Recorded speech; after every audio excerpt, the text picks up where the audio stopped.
Okay, good evening. सो मैं Audible हूँ? सो वापस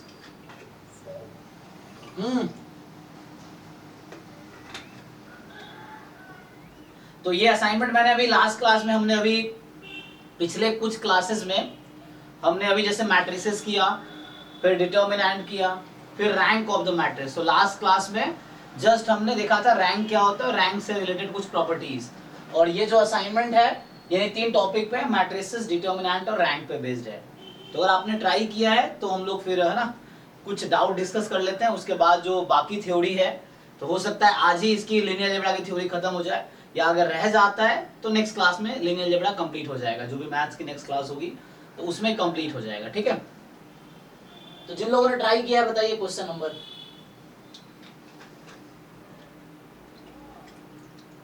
sir question number 9।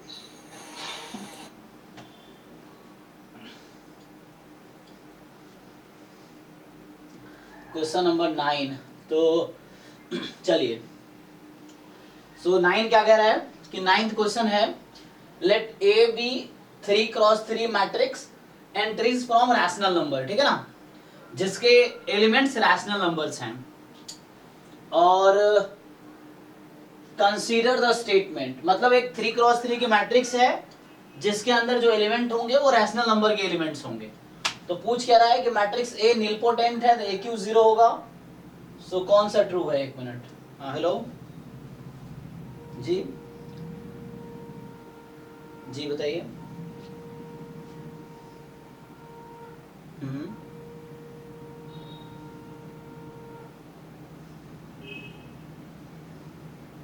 Okay,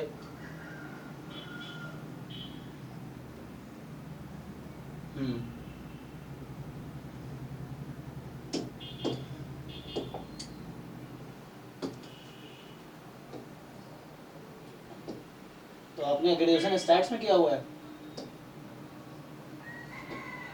okay,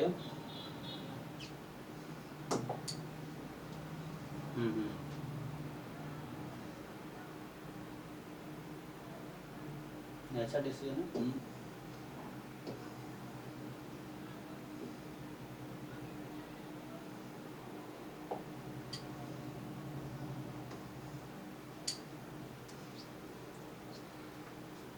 वो हो जाएगा, लेकिन एक्चुअली मैं अभी क्लास में हूँ तो मैं आपसे बात कर सकता हूँ। मेरी क्लास अभी 6 से 11 है। ठीक है, लगातार डिली होती है। हाँ, तो 11 बजे आप 11 सवा 11 में फ़ोन कर सकते हैं आप, स्पेशली 11:30 के बाद करेंगे, मैं फ्री रहूँगा। नहीं तो कल फ़ोन, जी जी, नहीं तो कल फ़ोन कीजिए। हाँ जी जी, क्योंकि मेरी क्लास अभी होगी 6 से 11 में डेली क्लास। दिन में आप 10 बजे के बाद कोई भी कर सकते हैं।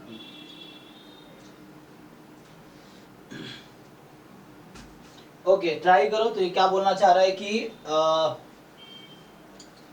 ए कोई 3x3 की मैट्रिक्स है जिससे रैशनल एंट्रीज है, लेकिन तो consider the element. Okay, so A is nilpotent.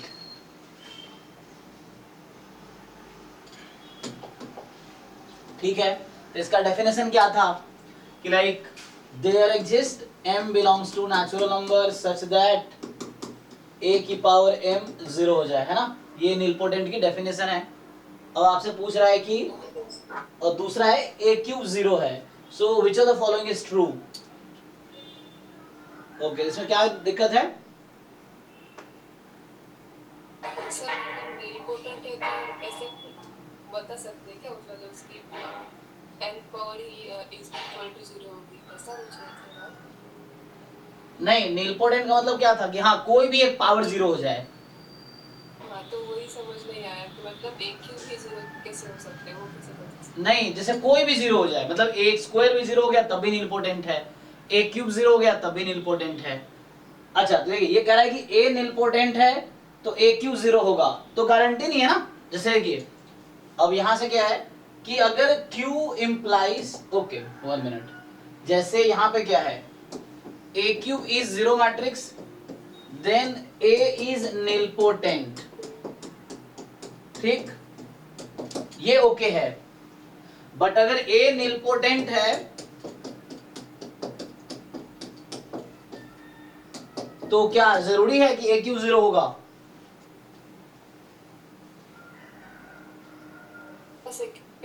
पे भी तो 0 हो सकता है ना। हाँ यस यस, तो ए निलपोटेंट हो सकता है, ए स्क्वायर 0 हो, ए 4 0 हो, ए क्यूब 0, कोई भी एक हो सकता है। So this does not imply कि ए क्यूब इज 0, है ना। मतलब जरूरी नहीं कि पावर 3 ही 0 होगी, मतलब ए स्क्वायर भी 0 हो सकती है ना अगर निलपोटेंट है तो। जरा समझिए ए क्यूब, हाँ सर ए स्क्वायर के बाद तो सारा 0 हो जाएगा ना, उसके बाद तो ए के पावर 3 4 अगर ए स्क्वायर होगा तो। हाँ अच्छा एक मिनट, हाँ अगर ए स्क्वायर 0 है, लेकिन ए स्क्वायर 0 हुआ ओके, तो ए क्यूब 0 हो जाएगी, लेकिन ए स्क्वायर नॉन जीरो भी तो हो सकता है। अच्छा ए क्यूब नॉन जीरो भी तो हो सकता है, मेरा मतलब ये है अगर ए निलपोटेंट है तो ऐसा हो सकता है कि ए नॉन जीरो है, ए स्क्वायर भी नॉन जीरो है, ए क्यूब भी नॉन जीरो है, लेकिन ए की पावर 4 0 है, ऐसा भी तो हो सकता है। यस सर, है ना, अगर ए निलपोटेंट है तो हो सकता है कि ए क्यूब नॉन जीरो हो लेकिन ए की पावर 4 0 हो, तभी निलपोटेंट रहेगा। तो ये इसकी गारंटी नहीं देगा ना कि यही होगा। तो कहने का मतलब यहाँ स्टेटमेंट क्या ट्रू हुआ कि अगर Q है तो P होगा, Q implies P is fine, so Q implies P is fine but P does not imply Q। ठीक तो है, तो इसमें क्या आंसर दे रखा है? बट ए ऑप्शन ए है। ए क्या बोल रहा है? P implies Q, नहीं गलत दे रखा है। निलपोटेंट है तो ए की पावर n 0 होता है ना, n belongs to natural number, तो सारे जीरो थोड़ी होते हैं, पावर 0। सारे पावर थोड़ी जीरो होता है। निलपोटेंट डेफिनेशन है देयर एग्जिस्ट नेचुरल नंबर। ऐसा हो सकता है कि निलपोटेंट है तो a की पावर 100 जीरो होगा, ऐसा हो सकता है, उसके पहले वाले कोई जीरो ना हो, ये भी हो सकता है। ए की पावर n 0 है तो a की पावर n -1 0 नहीं होनी चाहिए। हाँ मतलब वो इंडेक्स जो स्मॉलेस्ट नंबर है वो इंडेक्स है उसका, यस, तो उसको बोलते हैं इंडेक्स या ऑर्डर है। सर सी ऑप्शन भी सेम है सर। अच्छा सी ऑप्शन कह रहा है कि अगर P does not imply Q and Q implies P, अच्छा वो सेम ही ऑप्शन दे रखा है फिर तो, और none of the ABC is true, तो ये P implies Q ये गलत है। एक्चुअली ये आंसर ये असाइनमेंट्स है ना, ये हम लोगों में से किसी ने बनाया है, तो वो उसने जिसने आंसर की बनाया है वो उसने गलत है ना लगाए होंगे। तो ठीक है, मतलब निलपोटेंट होने का मतलब यहाँ थोड़ा सा प्रॉब्लम ये है कि ये रैशनल नंबर पे है ना, तो रैशनल नंबर इसके एंट्रीज हैं, मतलब किसी मैट्रिक्स के एंट्रीज रैशनल नंबर है, तो क्या ही दिक्कत है। ऐसे मैट्रिक्स तो एग्जिस्ट करते हैं जहां पे ए नॉन जीरो मैट्रिक्स है, ए स्क्वायर भी नॉन जीरो है, ए क्यूब भी नॉन जीरो है और ए 4 0 हो जाएगी, तो इसका मतलब है कि वो निलपोटेंट है। लेकिन अगर कोई निलपोटेंट मैट्रिक्स दिया दैट डज नॉट गारंटी कि ए क्यूब 0 होगा। ठीक है, उसमें गलत आंसर लगा रखा है, ठीक है ना, बी या सी में से होगा, तो या टाइपिंग में गलती किया होगा, देख लो एक बारी। नेक्स्ट बताइए।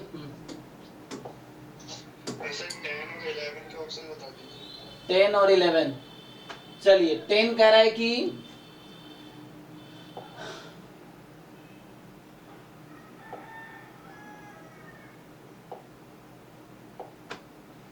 आइए 10 और 11 देखते हैं।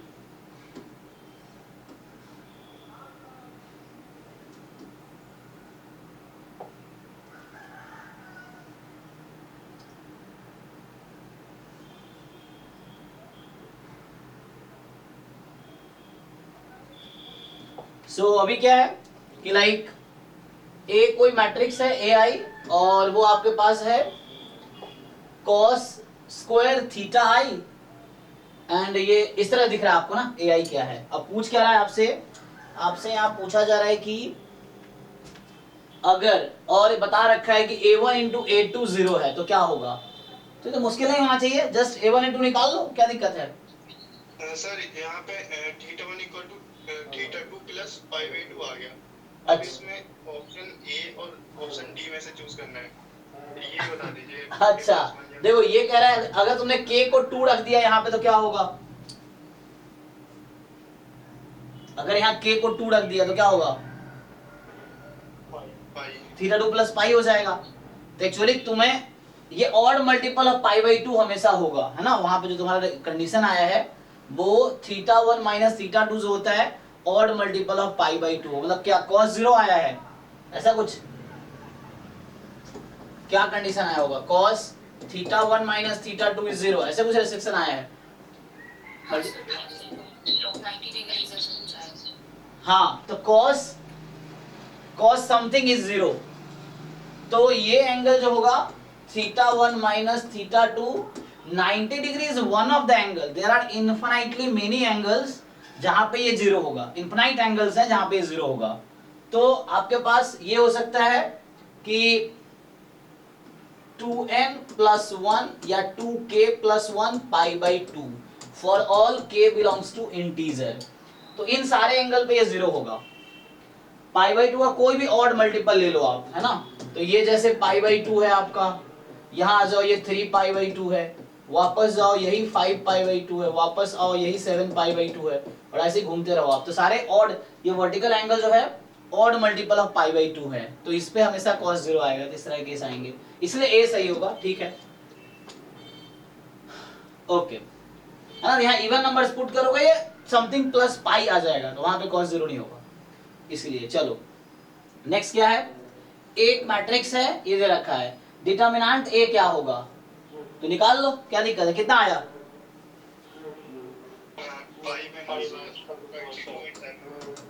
पाई माइनस 22/7, ये आया। हाँ, अब देखो यहाँ बहुत बेसिक सा कॉन्सेप्ट चेक करना चाह रहा है तुम्हारा। अब तुम बड़े हो गए हो तो बच्चों वाली गलती नहीं करनी यहाँ पे। मेरा क्वेश्चन सिंपल है, क्या पाई इक्वल होता है 22/7 के, यस और नो?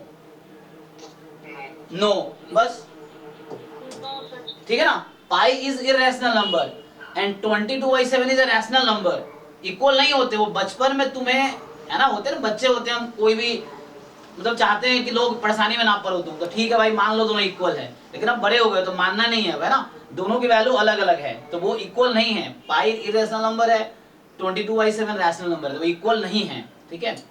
तो और क्या बोलना चाह रहा है, जीरो है नहीं, एक नॉन जीरो रैशनल है नहीं, एक इरेशनल नंबर है लेस देन 1, चेक कर लेते हैं, irrational number greater than 1 out, yes, check कर लो इसकी वैल्यू। तो एग्जैक्टली देखोगे तो इसकी पाई की वैल्यू आती है 3.141592, ऐसा कुछ, डॉट डॉट डॉट, माइनस 22/7 आती है 3.142856,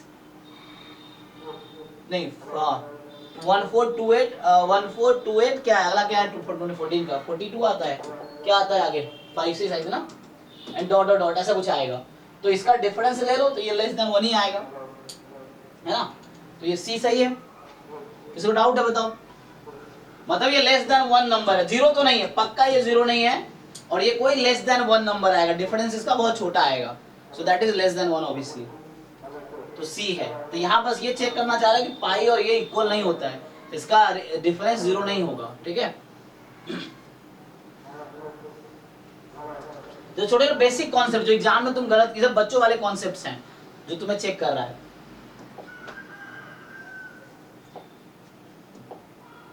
नेक्स्ट बताओ भाई,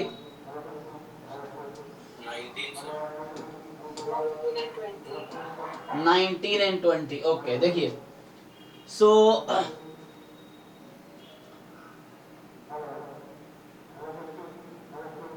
वैसा कुछ ना कुछ चलता रहता है, तो हाँ 19 20 क्या विश्वास, 15, अच्छा 15, तो थोड़ा देर से बोलेगा, वेट करो थोड़ा। तो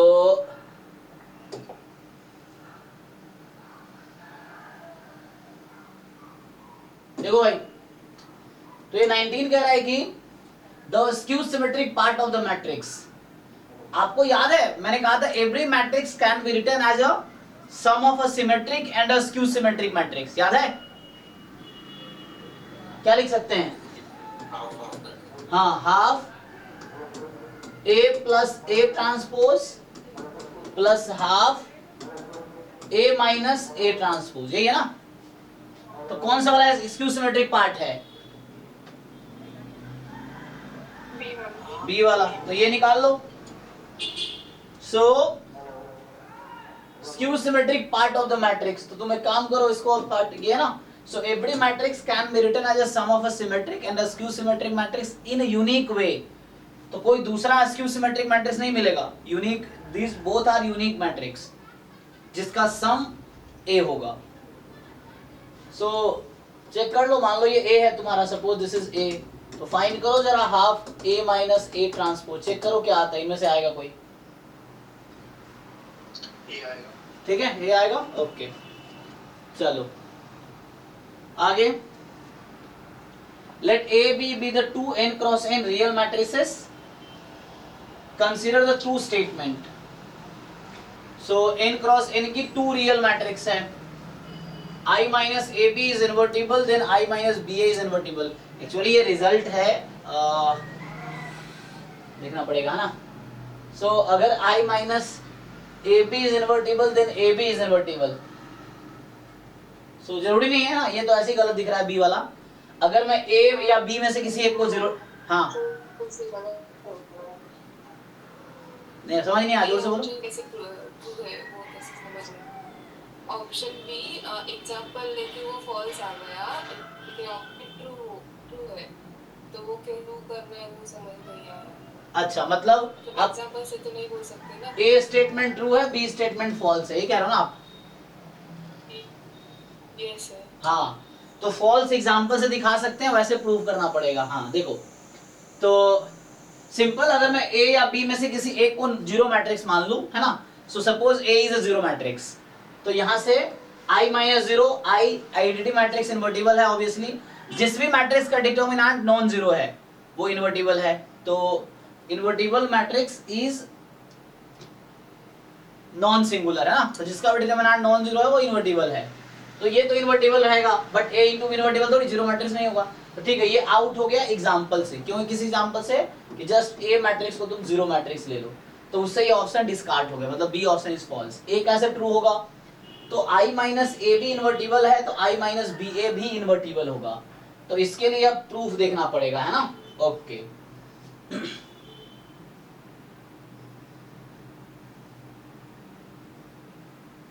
मतलब ना ये एक थ्योरम है, रिजल्ट है जिसको प्रूफ करना पड़ेगा हमें। So this is a result कि I minus A B invertible है, तो इसका प्रूफ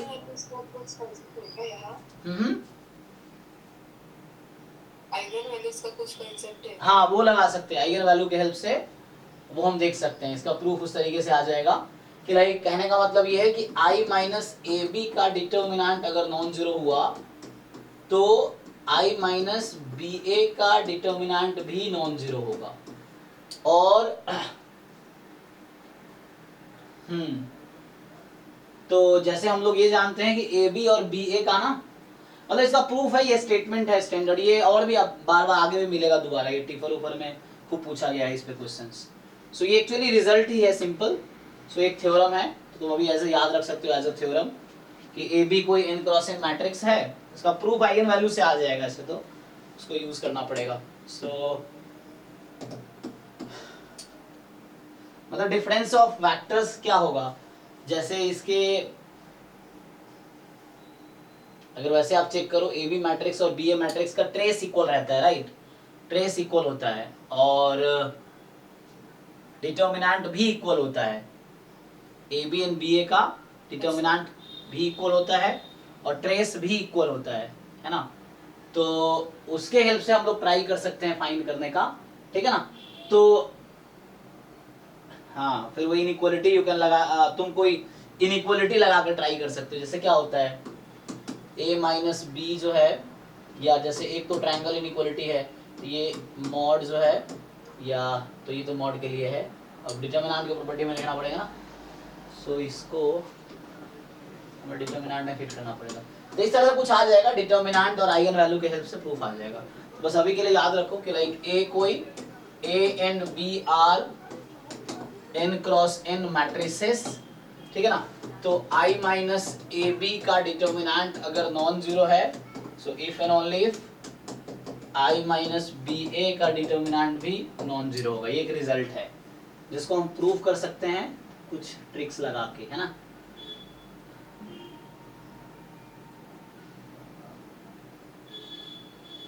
तो तो सम ऑफ है ना, तो इससे इसका आइगन वैल्यू देख सकते हैं, उसका आइगन वैल्यू देख सकते हैं, बाद में पता चलेगा कि product of eigen value of this matrices and product of eigen value of this matrices, तो वो दोनों नॉन जीरो आ जाएंगे, तो उससे हो जाएगा।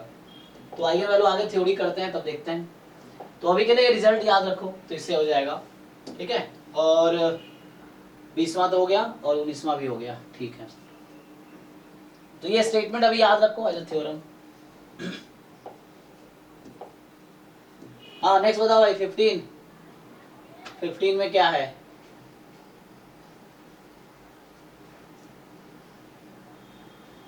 तो इसमें कौन सा वो यूज होगा?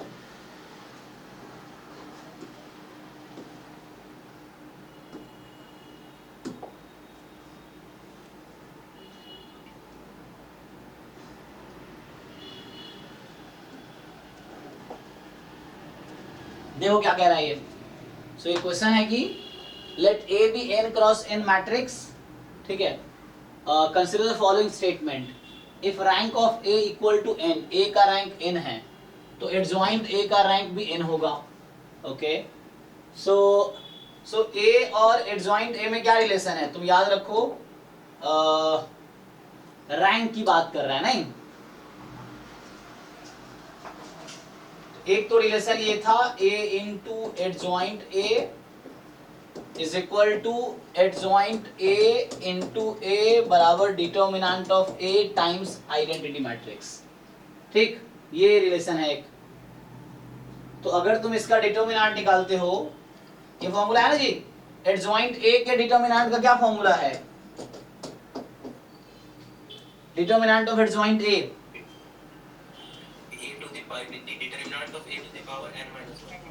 n माइनस वन, ठीक है। तुम्हारा n क्रॉस n का कोई भी मैट्रिक्स है, ओके। अब कह रहा है कि मैट्रिक्स का रैंक n है, तो मतलब a matrix n cross n का रैंक इसका n है, इसका क्या मतलब हुआ डिटरमिनेंट के सेंस में? उस फुल रैंक मैट्रिक्स होगा जिसका डिटरमिनेंट एग्जिस्ट करेगा, एग्जिस्ट करेगा, डिटरमिनेंट नॉन जीरो होगा, है ना, डिटरमिनेंट जीरो नहीं हो सकता। सो अगर मैट्रिक्स का रैंक n है, इसका मतलब है उस मैट्रिक्स के डिटरमिनेंट नॉन जीरो है, जीरो नहीं हो सकती, ठीक है। अगर डिटरमिनेंट जीरो हो गई तो मैट्रिक्स का रैंक n नहीं हो सकती, लास्ट क्लास में देखा था हमने। सो a का डिटरमिनेंट नॉन जीरो है, तो एडजॉइंट a का डिटरमिनेंट क्या होगा? नॉन जीरो ही होगा ना, तो दोनों नॉन जीरो होगा।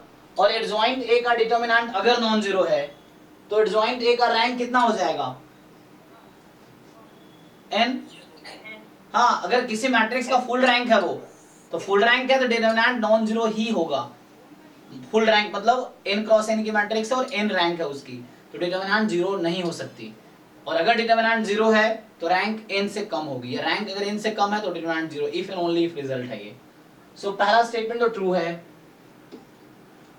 कह रहा है कि अगर rank of a is equal to n minus two, अगर a का रैंक n माइनस टू है तो rank of adjoint a is also equal to n minus two. अब यहाँ जरूरी नहीं है ना, a का रैंक अगर n माइनस टू है मतलब वो डिटरमिनेंट जीरो हो गया, तो एडजॉइंट a का डिटरमिनेंट जीरो हो जाएगा। तो उस केस में इसका भी रैंक n माइनस टू ही होगा, ऐसा है क्या? नो सर, एग्जांपल से गलत प्रूफ हो जाएगा। हाँ, एग्जांपल से गलत हो जाएगा। सिंपली तुम कोई 3 क्रॉस 3 की मैट्रिक्स लेके एग्जांपल से गलत प्रूव कर दोगे इसको, ये भी है। सिर्फ 1 में सिर्फ 1 रखिए, बाकी सारा पॉइंट पे 0, तो उसका आएगा रैंक 1 और उसका एडजॉइंट का रैंक आएगा 0। हाँ, ये भी सही है। सो ये भी कर सकते हैं हम लोग।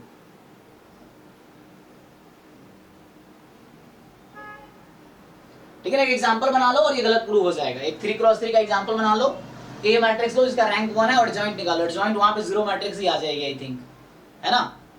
अगर मैं ए ऐसा ले लेता हूं 1 0 0 0 0 0 0 0 0, तो ये 3 क्रॉस 3 की एक मैट्रिक्स है जिसका रैंक 1 है। देखो 0 मैट्रिक्स की रैंक बस 0 होगी, तो ए का रैंक 0 है if and only if it is a 0 matrix. मैं बोल रहा हूं किसी मैट्रिक्स का रैंक अगर 0 है, मान लो let A be a n cross n matrix, n यहाँ नेचुरल नंबर है, तो जैसे rank of A is 0 if and only if A is a 0 matrix, simple, ठीक है ना। और अगर A कोई नॉन जीरो मैट्रिक्स है तो रैंक कम से कम 1 होगी, है ना।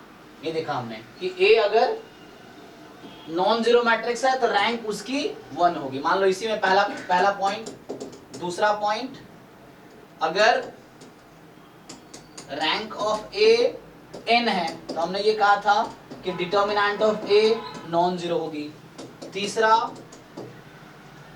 अगर ए कोई नॉन जीरो मैट्रिक्स है तो इसका मतलब है कि, या रैंक इस साइड लिख देता हूं, सो रैंक जो होगी, rank of A is more than equal to 1 होगी if and only A is a non zero matrix. अगर नॉन जीरो रैंक 1 या 1 से ज्यादा होगी, अगर 1 या 1 से ज्यादा तो नॉन जीरो मैट्रिक्स होगी, ठीक है। सो ये रैंक और मैट्रिक्स का रिलेशन है।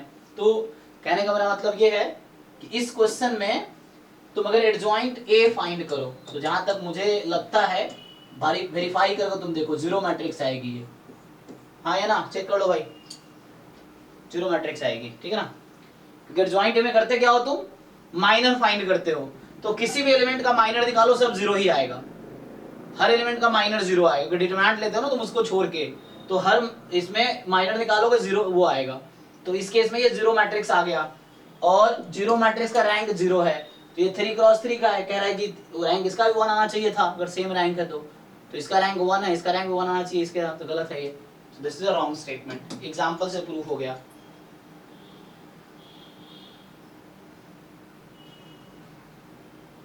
ठीक है भाई। सर एक मैट्रिक्स फुल रैंक नहीं है तो एडजॉइंट ए हमेशा 0 से इक्वल होता है। नहीं, फुल रैंक नहीं बोला हमने, फुल रैंक से कम लेंगे। अच्छा, फुल रैंक से कम बोल रहे हो आप? Yes sir. हाँ, उस केस में क्या होगा, हमेशा, बाकी तो गारंटी नहीं है, बाकी गारंटी थोड़ी है। सर थ्योरम होता है। हाँ, वो थ्योरम लिखा देता हूँ मैं। अगर n है तो एडजॉइंट ऑफ ए का रैंक भी n होता है। अगर ए का रैंक n माइनस 1 है तो एडजॉइंट ऑफ ए का रैंक 1 होता है। अगर ए का रैंक n माइनस 2 या उससे छोटा है, अरे उससे अधिक है, सॉरी मतलब छोटा है, तो एडजॉइंट है ए का रैंक 0 हो जाता है। नहीं, हाँ ये एक थ्योरम है, ये लास्ट बैच में लिखाया भी था, तो उसको हेल्प से हम कर सकते हैं।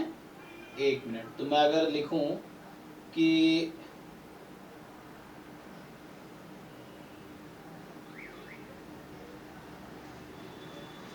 यहाँ जो बताना चाह रहा है ये, अगर वो स्टेटमेंट लिखूं मैं, क्योंकि ये थ्योरम है ना, तो यहाँ पे देख लो, इसी में लिख देता हूं मैं।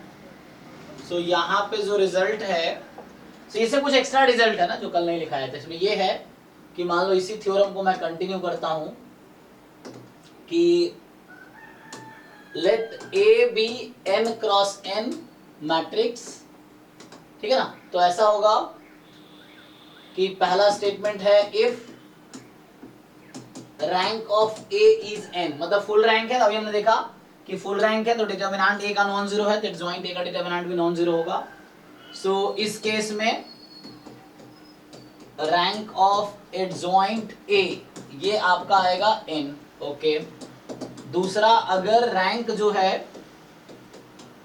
ए का आपका n माइनस 1 है, एक कम है, तो इस केस में जो रैंक ऑफ एडजॉइंट ए है क्या आएगी, 1 आएगी, है ना। मतलब बाकी सारे जीरो, एक रो नॉन जीरो आएंगे, बाकी सारे जीरो आ जाएंगे, ओके। मतलब एडजॉइंट अगर मैट्रिक्स फाइंड करोगे सो वो आ जाएगा। और यहाँ पे तीसरा केस है कि अगर, हाँ ये फर्स्ट बैच में लिखाया था, इस तरह यहाँ नहीं लिखा है।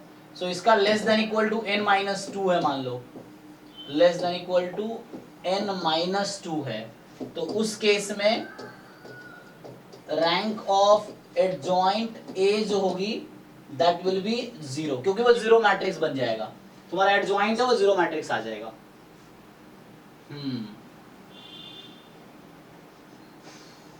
और ऐसा इसलिए होता है क्योंकि हम उसमें क्या फाइंड करते हैं, माइनर। जैसे मान लो फर्स्ट रो के एलिमेंट का अगर हम एडजॉइंट फाइंड कर रहे हैं तो हम क्या करते हैं, एडजॉइंट मैट्रिक्स के लिए पहले कोफैक्टर फाइंड करते हैं। कोफैक्टर कैसे आता है, उस रो उस कॉलम को छोड़ के बाकी का डिटर्मिनेंट लेते हैं। और अगर रैंक 2 या n-2 से कम है, इसका मतलब है कि कोई ना कोई रैंक क्या था, number of linearly independent row या कॉलम ना। तो यहाँ इसमें क्या है कि all rows and columns are independent, तो इंडिपेंडेंट है तो वहां से इसके भी सारे रोज एंड कॉलम इंडिपेंडेंट आएंगे क्योंकि वो डिटर्मिनेंट होता है। यहाँ पे क्या हो रहा है कि एक कम है, तो एक जो तुम्हारा है वो इंडिपेंडेंट मतलब एक होगा तो वही वाला यहाँ पे बना रहा है, बाकी क्या होगा प्रोडक्ट होकर जीरो हो जाएगा। तो तुम ज्वाइंट निकालते कैसे हो, को फैक्टर कैसे निकालते हो, -1 की पावर n माइनर, और माइनर में क्या होता है उस कॉलम को छोड़कर डिटर्मिनेंट निकालते हो, लेकिन वो जिसका डिटर्मिनेंट तुम निकाल रहे हो वो रो एक्चुअली डिपेंडेंट है तो वो जीरो हो जाएगी, इसीलिए एक रो बस नॉन जीरो आएगा, बाकी सब जीरो आ सकता है। और यहाँ पे क्या लेस देन n-2 है तो सारे रो तुम्हारे वो डिपेंडेंट ही आएंगे, तो उस केस में सारा जीरो मैट्रिक्स आ जाएगा एडजॉइंट। ठीक है, मतलब प्रूफ ये कंक्लूड कर सकते हैं ना कि किसी भी मैट्रिक्स का रैंक जो n-2 से कम है उसका एडजॉइंट हमेशा एक जीरो मैट्रिक्स होगा। हाँ जीरो मैट्रिक्स आएगा। तो जीरो मैट्रिक्स ही आएगा, इसी बोल सकते हो कि यहाँ से एडजॉइंट मैट्रिक्स आपका जीरो मैट्रिक्स होगा। सो ये है, एंड दिस विल इम्प्लाई कि जो एडजॉइंट ऑफ ए है वो आपका जीरो मैट्रिक्स आएगा इनफैक्ट। ठीक है, ये है यहाँ पे। ठीक है, तो उससे भी कर सकते हो, एग्जांपल से भी कर सकते हो, और नहीं तो वैसे भी तुमने कर ही लिया, थ्योरम से भी कर सकते हो या एग्जांपल से भी कर सकते हो। ठीक है, नेक्स्ट बताओ भाई।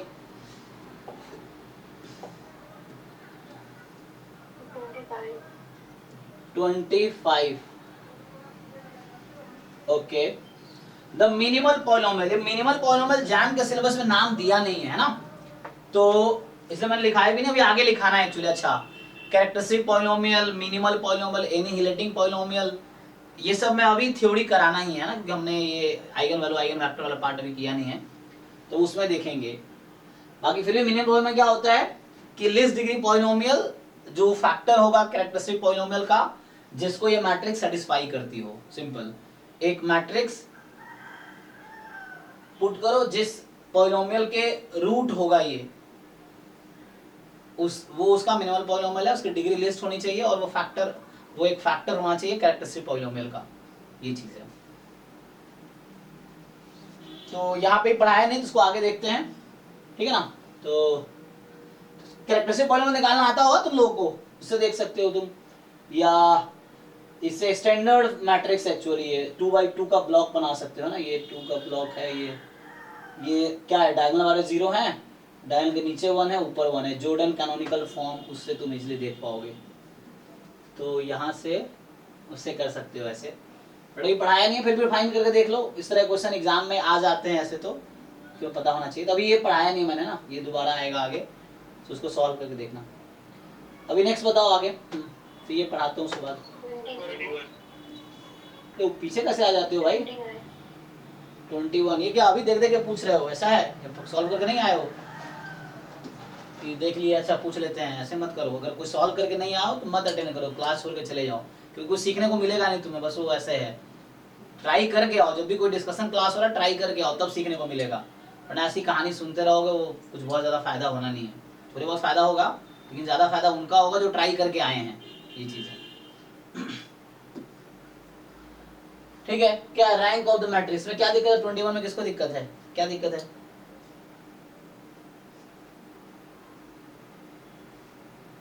पूछना किसी को 21? 29 पूछना। 29 ओके। 29 से पहले कोई है? नहीं, देखो अच्छा ये भी वही मुझे पता। अच्छा, ये सब कैरेक्टरिस्टिक पॉलिनोमियल क्यों दे दिया अभी इसमें पता नहीं, ये मैट्रिक्स वालों में दे रखा है। 3x3 कॉम्प्लेक्स मैट्रिक्स है जिसका कैरेक्टरिस्टिक पॉलिनोमियल ये है, तो पूछ रहा डिटर्मिनेंट क्या होगा। तो एक्चुअली कैरेक्टरिस्टिक पॉलिनोमियल का है ना, सम ऑफ क्या होता है, determinant is the product of all eigen value. तो अल्फा इंटू बीटा बराबर क्या होता है, c/a है ना, abc, मतलब ये c0 जो होगा वो डिटर्मिनेंट होगा ना। तो यहाँ c0 जो है वो डिटर्मिनेंट है, b ट्रू है। हाँ अच्छा, माइनस c0, हाँ। तो ये देखना तुम्हें क्या हो रहा है ना। सो पहले तुम क्या करते हो, सम ऑफ रूट क्या होता है, -c2/1 plus c1 by this and minus c2। हाँ, ऑर्डर में चलेगा ना, मतलब क्या होता है, ऑल्टरनेट साइन चलता है ना। वो आपको याद है alpha ax² plus bx plus c बराबर 0 में जो होता था कि सम ऑफ रूट है -b/a and product root c/a, 2 degree 2 के लिए।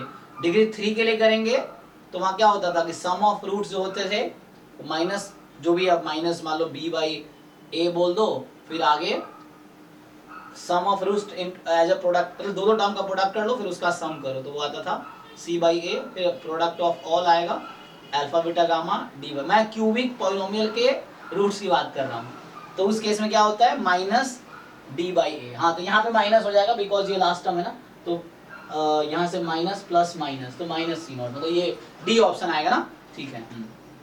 तो उस तरह से लिखना पड़ेगा, बट ये बाद में भी करते हैं, ये सब अभी आएगा आगे। तो characteristic polynomial, minimal polynomial discuss करते हैं हम लोग, या एनिहिलेटिंग पॉलिनोमियल है। 36 बता दो। So 31 31 से पहले किसे है कुछ?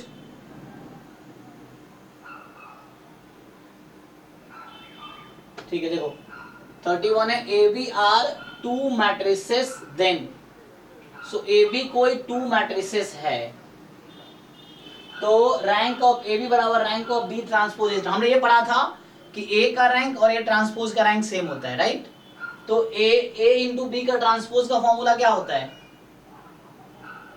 B ट्रांसपोज हाँ, तो ये ए बी है और ये उसका जस्ट ट्रांसपोज है, तो रैंक तो इक्वल ही होगा। किसी मैट्रिक्स का रैंक और उसका ट्रांसपोज का रैंक सेम रहता है हमेशा, ठीक, क्योंकि रो रैंक कॉलम रैंक इक्वल है। तो ट्रांसपोज में क्या, रो कॉलम कॉलम रो बन जाएगा, तो वही चीज है, रो रैंक कॉलम रैंक इक्वल ही होते हैं। तो ये पहला तो ट्रू है।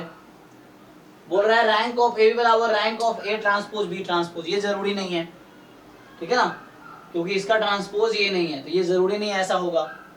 तो ये कुछ अलग मैट्रिक्स आ सकता है, ये कुछ अलग मैट्रिक्स आ सकता है, दोनों के रैंक डिफरेंट आ सकते हैं।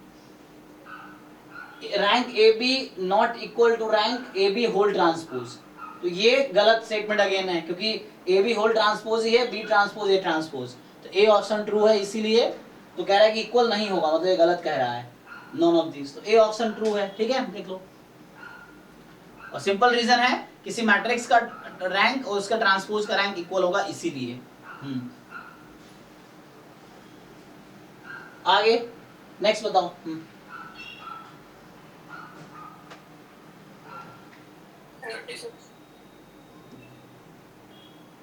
36 सर वहाँ पर फर्स्ट में एक्स वाई जेड होगा ना सर, क्योंकि ऐसे तो बनेगा ही नहीं। अच्छा, उस फर्स्ट इवन का सेकंड में, लेकिन हम उसको कर सकते हैं ना, हम लोग उसको ट्रांसफॉर्म भी तो कर सकते हैं। अगर रो कॉलम को इंटरचेंज करेंगे तो क्या होगा? नहीं सर एक्स वाई एक्स लिखा हुआ है ना, वहाँ जेड होना चाहिए। अच्छा ओके ओके ओके, यहाँ ये टाइपिंग मिस्टेक हुआ होगा ये ना, ओके। जैसे यहाँ एक्स वाई जेड है, ए बी सी है, पी क्यू आर है, A B C X Y Z P Q, हाँ तो जेड ही होगा, वो टाइपिंग मिस्टेक है, यहाँ पे टाइप करने में गलती किया है। तो ये है, हाँ बाकी 35 में थोड़ा सा बता दीजिए। जेड करके कर लो इसको। 35 में जैसे n की रैंक 3 है और n की रैंक 5 है, rank of mn minimum of mn होता है ना, हाँ। तो 3 कैसे होगा एग्जैक्टली? तो नहीं, यहाँ पे एक्चुअली n का मैक्सिमम रैंक क्या हो सकता था? n की रैंक दिया 5, नहीं मैं बोल रहा हूँ 5 नहीं देता, सो मैक्सिमम 5। हाँ, n अगर 5 क्रॉस 7 की मैट्रिक्स है तो इसकी मैक्सिमम रैंक कितनी हो सकती है? 5। तो ये मैक्सिमम रैंक की मैट्रिक्स है, तो ये प्रोडक्ट वाले मैट्रिक्स को इफेक्ट नहीं करेगी। हाँ, जवाब वो है ना, इसका वो इनफिनिट सॉल्यूशन वाला नहीं है ना कोई। या मैं लास्ट टाइम बताया था ना कि कोई वो स्क्वायर के लिए बताया था कि b कोई फुल रैंक मैट्रिक्स है तो a इंटू बी का रैंक a के इक्वल आ जाएगा, ये बताया था ना मैंने कि b अगर फुल रैंक मैट्रिक्स है तो a इंटू बी का रैंक a के इक्वल होगा, वो दूसरे को इफेक्ट नहीं करेगा। मतलब number of linearly independent row या कॉलम a में जितने होंगे वो उतने ही रहेंगे, वो उसको इफेक्ट नहीं करेगा दूसरा, क्योंकि वो फुल रैंक है इसीलिए। तो ये हाईएस्ट रैंक की n 5 cross 7 matrix highest rank 5 ही हो सकती है, और n में 5 रैंक है, इसीलिए यहाँ पे कोई इफेक्ट नहीं करेगा इसको, ठीक है, तो रैंक 3 ही रहेगी। हाँ यहाँ जेड कर ले, सॉल्व कर लेना, हो जाएगा ना ये करूं? नहीं हो रहा है। अच्छा नहीं हो रहा है, चलो तो ऑप्शन आ रहा है सर, अगर हम जिप देखें ना हाँ तो सेट करके से ऑप्शन आया सर वही पहले फर्स्ट रो से माइनस का कॉमन ले लेंगे और सेकंड कॉलम से ले लेंगे तो हाँ सेम मैट्रिक्स आ जाएगा, माइनस माइनस प्लस हो जाएगा। हाँ, यस यस, एक फर्स्ट रो से माइनस कॉमन लो और सेकंड कॉलम से माइनस कॉमन लो, सारे पॉजिटिव हो जाएंगे। फिर अब सारा पॉजिटिव हो गया तो इंटरचेंज कर लो, ट्रांसपोज लेके कुछ क्या है यहाँ पे XYZ, यहाँ XYZ, तो उसको सिमेट्री कर लो, हो तो गया है ना, हो जाएगा ठीक है। यहाँ से माइनस, फिर किसी 2 रो या 2 कॉलम को इंटरचेंज करने पे साइन चेंज हो जाता है, वो हेल्प से हो जाएगा। हाँ नेक्स्ट बताओ आगे। 41 सर। 41 सो ए कैसे इसका ये तो सही है, बी कैसे इसका true है? 41 का बी, अच्छा A B N cross N matrix का रैंक के है। अच्छा तो बी कह रहा है कि मतलब ये बी ऑप्शन कह रहे हैं या सेकंड स्टेटमेंट? नहीं सर फर्स्ट स्टेटमेंट कैसे ट्रू है? ए अगर रे के रियल एंट्रीज हैं तो A into A transpose has rank K, ये भी थ्योरम है, ये लिखाया नहीं हमने। हाँ ए इंटू ए ट्रांसपोज, तुम कोई मैट्रिक्स बना के चेक कर सकते हो, ऐसा कोई काउंटर एग्जांपल मिलेगा ही नहीं। ए इंटू ए ट्रांसपोज का रैंक हमेशा रैंक ए के इक्वल आएगा। आइडेंटिटी मैट्रिक्स अगर ले लेंगे सर तो A into A ट्रांसपोज का रैंक फुल रैंक आएगा ना सर? हाँ तो ए का भी फुल रैंक होता है जी।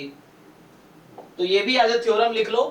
तो ये सब कुछ रिजल्ट्स हैं जो लास्ट क्लास में नहीं लिखा पाए थे, है ना। So let A be a n cross n matrix,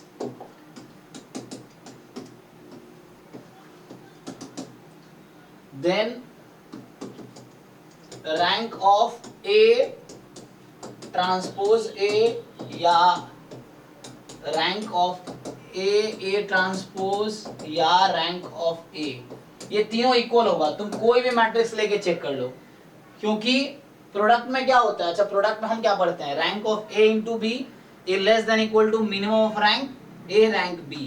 अब यहाँ पे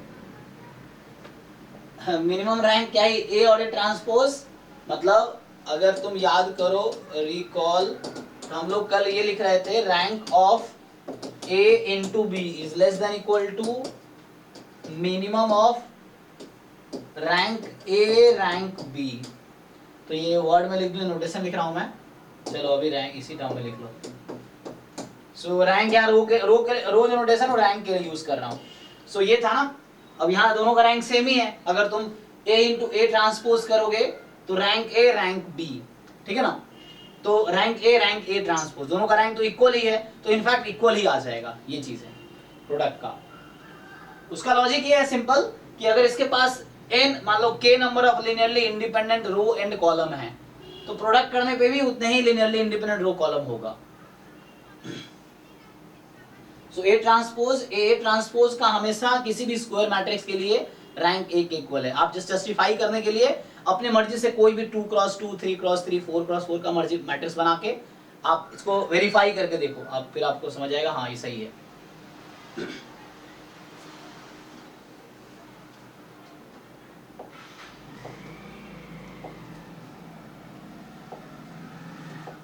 हाँ नेक्स्ट बताओ आगे। 38 43 एक मिनट, 38, हाँ जी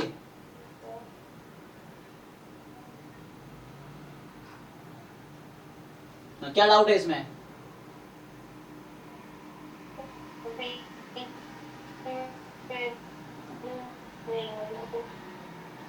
कह रहा है कि rank of this, suppose that the rank of the matrix this is 2 for some real number A and B, तो B किसके इक्वल होगा बताओ।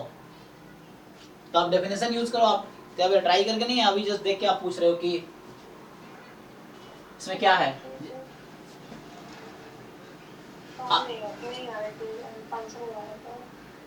ये जो है this will be a linear combination of rank 2 है ना। रैंक 2 का मतलब क्या है, क्या डेफिनेशन रैंक 2 होने का? अगर 0 हो जाएंगे ना सर तो रैंक 2 हो जाएगा। क्यों A भी 0 हो जाए, रैंक 2 क्यों हो जाएगा, रैंक 3 हो जाएगा फिर तो। रैंक 2 जीरो ऑप्शन आपको तुक्का नहीं लगाना, आपको लॉजिकली डिसाइड करना है, वो चीज है। सर 1/3 करके अगर भी तो वो जो सेकंड रो के इक्वल आ जाएगा थर्ड रो। अगर देखो कई सारे तरीके हैं, मैं तो कह रहा हूँ कई सारे तरीके हैं। आप देखो आप कैसे, आप ऐसे क्यों नहीं करते, इसको आप रो रिड्यूस्ड इकोलॉन फॉर्म में कन्वर्ट कर लो, फिर आपको दिख जाएगा। देखो मैं करके दिखाता हूँ। एक्चुअली आप ट्राई करके आए नहीं हो, आप देख के ऐसे ही पूछ रहे हो, किसी को लग रहा है मुश्किल है पूछ लेते हैं, तो ऐसा कोई फायदा नहीं है फिर। नहीं सर वैसे ही कर रहे थे इकोलॉन फॉर्म से हो गया। भाई देखो हमने रैंक की 3 डेफिनेशन लिखाई थी, तीनों तरीके से करूंगा तीनों सेम आंसर आएगा, है ना। आप जो क्लास कल स्टार्ट किए थे तो उन तीनों में सेम आंसर आएगा। एक तरीका और आगे थ्योरम था कि number of non zero row in the echelon form is the rank. तो मान लो इकोलॉन फॉर्म से मैं करके देखता हूं, देखो सो क्या दिक्कत है इसमें। सर हमने क्या बोला था कि अगर डिटरमिनेंट नॉन जीरो होगा तो फुल रैंक होगा, और डिटरमिनेंट अगर जीरो होगा तो लेस देन और इक्वल टू, तो डिटरमिनेंट इक्वल टू जीरो लेंगे तो वो हो जाएगा सर। हाँ वो भी कर सकते हैं आप, तो डिटरमिनेंट 0 कर दीजिए तो उससे भी एक रिलेशन आ जाएगी। हाँ अगर आप डिटरमिनेंट को 0 पुट कर देंगे तो उससे भी एक रिलेशन आ जाएगी। देखना पड़ेगा क्या पॉसिबिलिटी है ना, क्योंकि रैंक 2 डिटरमिनेंट 0 ही होगा, तो वो भी कर सकते हैं आप। नहीं तो आप इसको सिंप्लीफाई कर लीजिए। तो एक तो मेरे पास तरीका ये है कि इसका रैंक 2 है और इसमें 3 रोज हैं। अच्छा कितने क्रॉस कितने का मैट्रिक्स है ये 3 क्रॉस 4 है। डिटरमिनेंट कैसे निकालेंगे आप, 3 क्रॉस 4 का डिटरमिनेंट डिफाइंड ही नहीं है। तो हाँ ऑप्शन पे ट्राई कर सकते हैं, अगर 1 1 रख दे बी की वैल्यू तो दो कॉलम्स आइडेंटिकल हो जाएंगे। अच्छा ओके, अगर मान लो 1 रख दिया आपने b की वैल्यू तो क्या होगा 1 1 1 कहाँ आइडेंटिकल होंगे। अच्छा ओके यहाँ 1 1 रख दे तो, second row third row identical हो जाएगा। लेकिन a तो थर्ड वाला सेकंड वाला से नहीं, तुम क्या कह रहे हो, क्या करें।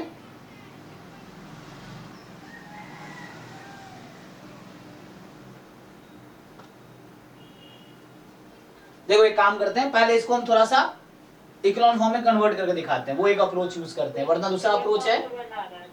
हाँ इकोलॉन फॉर्म से बना रहा है। हाँ तो अभी जैसे क्या करना है, तो इकोलॉन फॉर्म में कर लो, या एक दूसरा तरीका ये है कि third row is a linear combination of first and second row, simple by definition. क्योंकि रैंक 2 क्यों है, there are 2 independent rows, so third row can be written as a linear combination of first and second row, उससे भी आ जाएगा। वो भी एक तरीका, अगर आप ऐसा समझो कि ये जो A B B 1 this is equal to alpha 1 time पहला रो 1 1 2 2 प्लस अल्फा 2 टाइम 1 1 1 3, इससे भी आंसर आ जाएगा। अब इससे 4 इक्वेशन बनेंगी और 4 अननोन है आपके पास, है ना। 4 अननोन है, क्या क्या अननोन है, ए बी अल्फा 1 अल्फा 2, तो यहाँ से कितने इक्वेशन बनेंगे 1 2 3 4, 4 इक्वेशंस बनेंगे और 4 अननोन है। आप इसको सॉल्व अगर कर पाओगे तो आप एक तरीके से इससे आंसर आ जाएगा। एक मेथड ये है, तो यहाँ से आप b निकाल लो तो आपका आंसर, एक मेथड ये है कि third row is the linear combination of first and second row. क्यों, क्योंकि ये थर्ड रो डिपेंडेंट होगा फर्स्ट एंड सेकेंड रो पे। क्यों, क्योंकि रैंक 2 है, तो रैंक का मतलब इंडिपेंडेंट कितने रो हैं, देयर आर 2 रोज इंडिपेंडेंट। दूसरा तरीका इकोलॉन फॉर्म वाला है। चलो एक काम करते हैं, सो R1 को चेंज कर दो आप, R1 माइनस R2 चेक कीजिए। तो R1 को क्या करता हूँ, R1 माइनस R2 कर देता हूँ, तो क्या होगा 0 0 1 और यहाँ -1 R1 माइनस R2। अब है 1 1 1 3 और A B B 1। अभी ये देखो आप, अब एक काम करो, आप फर्स्ट और थर्ड रो को ऐड कर लो। सो थर्ड रो में फर्स्ट रो को ऐड कर लो आप। सो एक काम करो, R3 को चेंज करो। देखो और भी बहुत सारे अप्रोच हो सकते हैं, जो आपने सॉल्व किया होगा इससे बेटर अप्रोच होगा, कोई प्रॉब्लम नहीं। थ्योरी तो एक ही अप्रोच है, this is one of the approach. दूसरा ही अप्रोच ये है, सो 1000 तरीके हो सकते हैं इसके।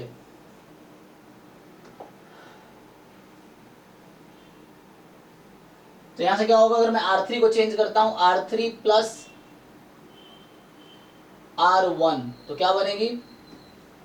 सो यहाँ पे और एक और काम करो, यहाँ से आप R2 को चेंज करो, R2 माइनस R1, ठीक है। तो मैं दो ऑपरेशन लगा रहा हूँ, R3 plus R1 R2 minus R1, तो क्या होगा 0 0, मैं R1 को चेंज नहीं कर रहा, 1 माइनस 1, R2 चेंज कर R2 माइनस R1, तो ये हो गया 1 1 0 और यहाँ 4 हो जाएगा। और क्या आएगा आगे आपके पास R3 प्लस R1 है, सो A B प्लस 1 एंड यहाँ हो गया 0। अभी आप वो वाला मैं इकोलॉन फॉर्म में कन्वर्ट करने की कोशिश कर रहा हूँ। क्या तरीका था इकोलॉन फॉर्म का कि जो भी जीरो रो है बॉटम पे होगा। अब हर एलिमेंट का किसी रो का जो पहला नॉन जीरो एलिमेंट है वो पाइवट एलिमेंट होगा, तो उसके नीचे के सारे एलिमेंट जीरो होने चाहिए। सो देखिए मैं ट्राई करता हूँ। सो पहले तो आप क्या कीजिए, इसको आप शिफ्ट करो,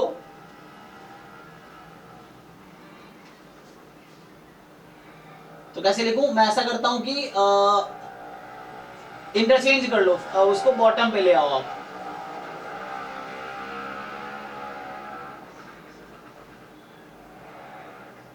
ऐसे ऐड तो कॉलम को भी कर सकते हो, ऐसे कोई दिक्कत नहीं होगा, लेकिन उससे क्या होगा सर अगर हम डायरेक्टली ए की वैल्यू 0 और बी की वैल्यू 1 रख के अगर हमारा रैंक 2 आता है ये मेथड से, तो क्या हम बी की वैल्यू 1 बोल के डायरेक्टली लिख सकते हैं क्या सर, क्योंकि रैंक तो 2 आ रहा है ना वहाँ पर। तो बी को 1, अच्छा करना जरूरी है। हाँ वो भी कर सकते हैं आप, अगर बी को 1 रख देंगे और ए उसके लिए सुटेबल 1 मिल गया, तो यहाँ से ये पता चल गया for some real number A भी बोला है ना, हाँ, तो उसके लिए इसका मतलब है कि सिंपली आपके पास A1 और B1 रख लो, तो दिख रहा है कि फर्स्ट कॉलम, वो तो यहाँ भी दिख रहा था कि अगर 1 1 रख देंगे तो ये दोनों कॉलम क्या हो गया, आइडेंटिकल हो गया, राइट।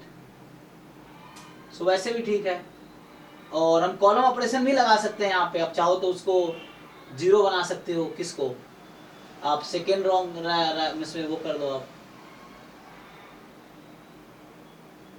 तो अभी मुझे क्या करना है, अभी मुझे इसमें पाइवट फाइंड करने हैं ना, सो या फिर उस तरह से बना लो आइडेंटिटी टाइप का। अरे यार यही चीज हम वहां भी करेंगे, अभी सिस्टम ऑफ इक्वेशन सॉल्व करेंगे ना, तो जब आप लोग क्या करते हो वहां पे कि सिस्टम का सॉल्यूशन कैसे ढूंढते हैं कि ए का रैंक और ऑगमेंटेड ए का रैंक अगर इक्वल है तो क्या होगा, सॉल्यूशन एग्जिस्ट करेगा। तो वहां भी यही करते हैं ना कि उसके ऑगमेंटेड मैट्रिक्स और उसका रैंक इक्वल करते हैं, सेम वहां पे करना है। तो यही चीज आप यहाँ करोगे तो क्या आएगी, तो बी की वैल्यू 1 ही होगी, ऐसे यहाँ से दिख रहा है ना। सो बट अगर मैं इसको और जस्टिफाई करूं तो क्या होगी,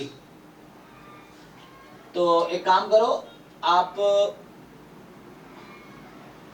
1 इसको एक ना इसको इधर ले आओ 1 1 0 4, मैं सेकेंड रो को फर्स्ट रो पे ले गया, A B B plus 1 and 0 and यहाँ पे रहेगा 0 0 1 माइनस 1, लेकिन एक रो पूरी तरह से 0 हो जाना चाहिए ना। अगर मैं इकोलॉन फॉर्म में कन्वर्ट कर रहा हूं तो मुझे एक रो को 0 बनाना पड़ेगा।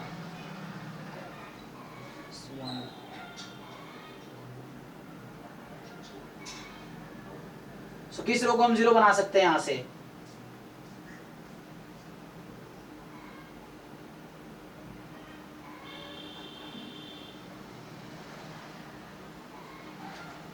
एक काम कर, देखो इतना मत करो, तुम कॉलम ऑपरेशन भी ना लगा सकते हो, तुम चाहो तो you can apply column operation also.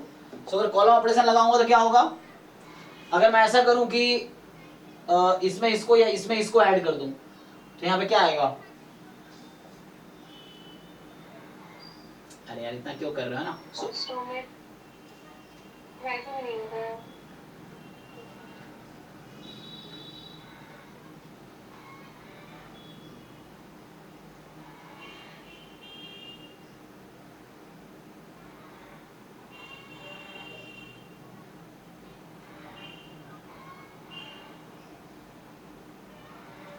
So this matrix has rank 2, मतलब ये है कि इट हैज 2 इंडिपेंडेंट कॉलम्स या 2 इंडिपेंडेंट रोज। हाँ इससे तो आ जाएगा ना, तो ये तो आप करके एक बार बाकी कोई सॉल्व करके देख लो, यहाँ से आ जाएगा। और दूसरा तरीका है ये वाला जो हम अभी कर रहे हैं, सो एक इससे आ जाएगा, दूसरा तरीका वहां से डिटरमिनेंट टेक्निक से आएगा सर। किसका डिटर्मिनेंट लोगे तुम, तो रैंक ऑफ ए मतलब अच्छा एक और तरीका है ना, रैंक 2 का मतलब क्या है कि मैं 3, अरे एक और डेफिनेशन, ये तो दूसरा डेफिनेशन हो गया। हमने शुरू में एक डेफिनेशन लिखा था क्या, किसी मैट्रिक्स अगर मैं कोई भी 3 क्रॉस 3 का सब मैट्रिक्स लूं यहाँ पे, तो डिटर्मिनेंट क्या होना चाहिए, नॉट इक्वल टू 0 होगा। अरे नॉट इक्वल 0 क्यों होगा? 0 होना आगे चाहिए। वही ना, हमने क्या कहा था कि किसी मैट्रिक्स का रैंक अगर यही किस ऑर्डर का है तो वो यूज कर लो। ये सब डिफिकल्टी हो रही है ना, तो ये क्या है कि कितने हैं, 1 2 3, ये 3x4 की मैट्रिक्स है। तो मैंने ये बताया था आपको m×n की मैट्रिक्स है। तो एक सब मैट्रिक्स, स्क्वायर सब मैट्रिक्स ढूंढो हाईएस्ट ऑर्डर का जिसका डिटर्मिनेंट नॉन जीरो आ जाए, तो वही जो हाईएस्ट ऑर्डर होगी सब मैट्रिक्स का वो उसका रैंक है। तो इसका रैंक तो 2 है। इसका क्या मतलब है कि जो हाईएस्ट ऑर्डर मिलेगी सब मैट्रिक्स की वो 2x2 होगी जिसका डिटर्मिनेंट नॉन जीरो आएगा। तो काम कर लो, क्यों इतना कर रहे हो, इसका डिटर्मिनेंट 0 पुट कर लो, है ना। तो एक तीसरा अप्रोच ये है, वैसे हो जाएगा 1 2 2 1 1 3 b b 1, इसका डिटर्मिनेंट को 0 रख दो, हो गया, यहां से आ जाएगा। a की जरूरत ही नहीं है क्योंकि, है ना, हमने ये पढ़ा था कि मैं इसमें 3x3 का कोई भी सब मैट्रिक्स लूं डिटर्मिनेंट 0 ही आएगा। क्यों? क्योंकि अगर डिटर्मिनेंट नॉन जीरो आ गया तो रैंक 3 हो जाएगी बाय डेफिनेशन। अब डेफिनेशन याद करो जो कल लिखाया था मैं कि देयर एग्जिस्ट अ सब मैट्रिक्स, स्क्वायर सब मैट्रिक्स whose determinant is 0 और वो हाईएस्ट ऑर्डर का है, so that is the rank of that matrix। ये डेफिनेशन लिखाया था मैंने कल, तो उससे देख लो आप। तो ये 3x3 का कोई भी सब मैट्रिक्स बनाऊंगा ना उसका डिटरमिनेंट 0 ही आएगा, तो यहाँ से b आ जाएगा। तो ये सबसे आसान तरीका है, ये सब लंबा बढ़ रहा है तो उससे आसानी से कर लो। यहाँ से भी ऐसे दिख गया था कि ये और ये डिपेंडेंट कब होगा, जब b और a इक्वल होगा पहली बात, और दोनों को 1 ही रख लो, या इक्वल 1 मत, है ना, अभी b और a इक्वल कर दो चाहो तो। यहाँ से ये कि b और a इक्वल होगा और यहाँ से तुम्हें दिख जाएगा क्या होना चाहिए, तो उसके लिए थोड़ा सा और ट्रांसफॉर्मेशन करना पड़ेगा, है ना, 2 4 उसको ऐड करना पड़ेगा, एक और डिपेंडेंट बनाने पड़ेंगे। तो समहाउ यू हैव टू सी कि 3 कॉलम्स हैं जो एक दूसरे के, वो इसे 2 ही कॉलम है जो इंडिपेंडेंट होंगे, बाकी डिपेंडेंट होंगे एक्चुअली, ये चीज है। तो एक और 0 बनाए जा सकते थे, जैसे इसको मैं इसमें ऐड कर दूं तो ये 0 नहीं हो जाएगा, इसको अगर इसमें ऐड कर देता मैं तो ये क्या बन जाता, 0 1 a। देखो एक अप्रोच, सबसे आसान अप्रोच वो है, दूसरा अप्रोच ये था, तीसरा अप्रोच ये है। तो कैसे भी तुम्हें समझ आ रहा है वैसे कर लो तुम, 0 1 b, और अगर मैं उसको ऐड कर लूँ तो यहाँ पे है 1 0 b प्लस 1, यहाँ 0 4 ऐड कर रहा हूँ मैं, ठीक है, इसको उसमें ऐड कर रहा हूँ b प्लस 1, तो ऐसा कुछ। अब ये दोनों इंडिपेंडेंट है एक्चुअली, कहने का मतलब ये है कि यही दोनों इंडिपेंडेंट है, ठीक है ना। सो अब चेक करो, सो ये these two are independent, तो ये इस पे डिपेंडेंट करेगा इन दोनों पे, और ये भी डिपेंडेंट, 0 है ना, सो ये 0 1 b, सो b प्लस 1 और b तुम्हारा क्या होगा, इन दोनों का लीनियर कॉम्बिनेशन बढ़ेगा ना वो, तो वहां से आ गया तुम्हारे पास 2 2 4 a plus b is b plus 1। Sir अगर हम इसको है ना a इंटू b कर देंगे, मीन्स हमारा डिटर्मिनेंट इक्वल टू 0 है ना, डिटर्मिनेंट इक्वल टू, अगर to rank is 2 means determinant is 0, तो यहाँ पर हम प्रोडक्ट के फॉर्म में लिखते हैं ना सर कि 2x2 का एक मैट्रिक्स होगा जिसमें डिटर्मिनेंट का डिटर्मिनेंट निकालेंगे तो वो नॉन जीरो आएगा। हाँ, तो तो उससे यहाँ पर a b इक्वल टू अगर हम करके उसको सॉल्व करेंगे फिर a प्लस b के थ्रू से एक दूसरी कंडीशन मिलेगी, दोनों कंडीशन को सॉल्व करेंगे सर तो a और b की एग्जैक्ट वैल्यू फाइंड होगी सर। यहाँ से देखो ऐसे बताओ नहीं, आप लोग सॉल्व करके देखो, उससे देखो आंसर क्या आ रहा है ना आप, 1/3 आया सर b का, ठीक है ना। अच्छा वैसे 1 आ रहा है ना यहाँ पे, अच्छा तुम लोग गलत, डिटरमिनेंट वाला आपने बताया है, हाँ 1/3 आ रहा है, तो 1/3 ही करेक्ट आंसर होगा एक्चुअली। यहाँ से ये नहीं आ रहा इक्वल 1 है, यहाँ से आ रहा b is equal to a, यहाँ से ये आ रहा है कि a b इक्वल होगा, बट जरूरी थोड़ी है कि 1 ही होगा। और सर रिड्यूस्ड फॉर्म में b की 2 वैल्यूज आ जा रही है, और a का वैल्यू 1 आ रहा है और b की वैल्यू 1 भी आ रही है 2 भी आ रही है। कहाँ से? रिड्यूस्ड फॉर्म में सर। नहीं तो वही तो देखना है तुम्हें। देखो अभी मैं क्या ही सोच रहा हूँ, वही तो सोच रहा हूँ कि मुझे इसमें 2 रो को इंडिपेंडेंट देखना है, बाकी रो क्या होगा, डिपेंडेंट होगा। तुम यहाँ से निकालो, यहाँ से भी b तुम्हें वही मिलेगा, वही मैं बोल रहा हूँ। यहाँ से क्या आ रहा है कि ये दोनों डिपेंडेंट कब होंगे, जब ये दोनों इक्वल हो जाएंगे, है ना। जैसे मान लो 3 3 हो गया, 1 1 हो गया, 2 2 हो गया, दोनों इक्वल होंगे तो ये दोनों रो डिपेंडेंट हो जाएंगे, मतलब आइडेंटिकल हो जाएगा। 1 क्यों चाहिए आपको, अब 2 2 रख लो चाहो तो, तब भी वो कहने का मतलब ये ए बी इक्वल आएगा, यहाँ से क्या आएगा, ए बी इक्वल आएगा। अब मुझे वो ढूंढना है कि वो किसके इक्वल आएगा, वो ढूंढना है मुझे कि वो किसके इक्वल आएगा। यहाँ से देखो यही जो ये आएगा करेक्ट आंसर है, क्योंकि अगर तुमने b 1/3 नहीं रखा यहाँ पे तो डिटरमिनेंट नॉन जीरो आ जाएगी, और इसका मतलब इसका रैंक 3 है, फिर ये चीज है। सो यहाँ है ना, आपने सोचा कि ठीक है ए बी को 1 तो 1 रखो तो आइडेंटिकल हो गया, तुम 2 2 रख लो तब भी आइडेंटिकल है, 3 3 रख लो तब भी आइडेंटिकल है। जो लॉजिक आप लोग लगा रहे हो तो उस लॉजिक से तब भी वो आइडेंटिकल रहेगा। आप b को 4 4 रख लो तब भी आइडेंटिकल है। लेकिन आपको b की वो यूनिक वैल्यू बतानी है जिसके लिए इसमें सिर्फ 2 कॉलम या 2 रो इंडिपेंडेंट है, ओनली 2 रो और 2 कॉलम्स आर इंडिपेंडेंट। जिसका मतलब जो आप सोच रहे थे कि ए बी 1 है वो गलत है ना, तो उससे जो आंसर आएगा वो करेक्ट है, सिंपल बाय डेफिनेशन। और इससे आप चेक करो, यहाँ से भी आंसर जो आएगा वही, अगर 1/3 वहां से आ रहा तो यहाँ से 1/3 ही आएगा दूसरे अप्रोच से। अब इस अप्रोच से मैं क्या ढूंढना चाह रहा हूँ अभी कि लाइक मुझे 2 रो को इंडिपेंडेंट बनाना है, तो यहाँ से एक आया कि ए बी इक्वल हो जाए, इट्स फाइन। उसके बाद अब इन दोनों का लीनियर कॉम्बिनेशन ले हम, और वो उसके इंडिपेंडेंट कब होगा, so they will depend on them ना।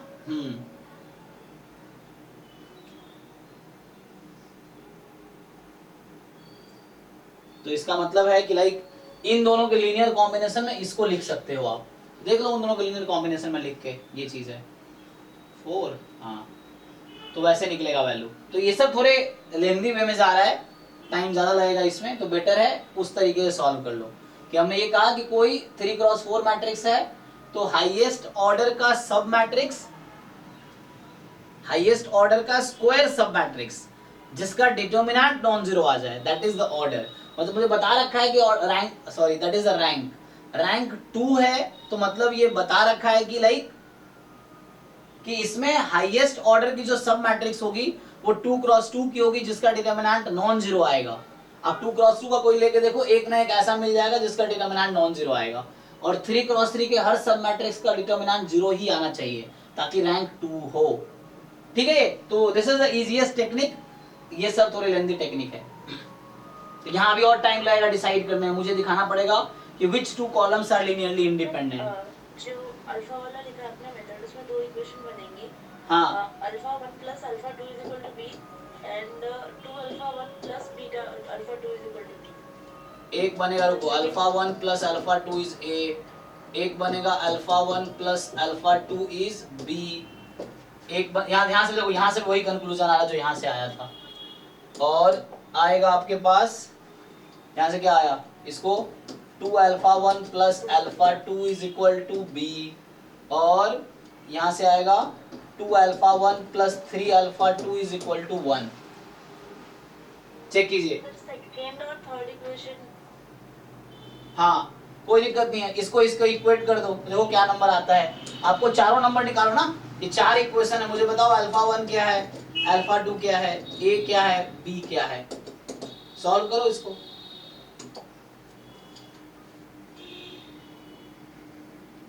तो इक्वेट कर दो, अल्फा प्लस अल्फा 2 बराबर दिस, तो क्या अल्फा 2 कट गया, 2 अल्फा 1 बराबर अल्फा 1, तो यहाँ से क्या वो आ रहा है कंक्लूजन,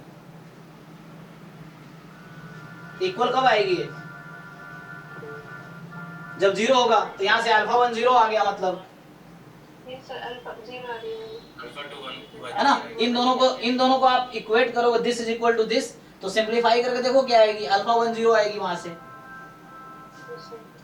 और अल्फा 1 0 आ गई तो b बराबर अल्फा 2 आ गई, तो अल्फा 2 और b सेम आएगी, ये से यहाँ से 1/3। ठीक है ना। तो 1/3 ही करेक्ट आंसर होगा, b 1/3 आ गया, अब उससे बाकी पुट कर लो, तो अल्फा 1 0 b 1/3, तो अल्फा 2 भी 1/3, a की वैल्यू भी 1/3 आएगी ना, a की 1/3 आ रही, वो पूछ रहा हूँ मैं क्या है। हाँ क्योंकि a इक्वल्स टू b आ रहा है ना, हाँ, a is equal to b और b is equal to alpha 2, a b और अल्फा 2 तीनों सेम है, ठीक है।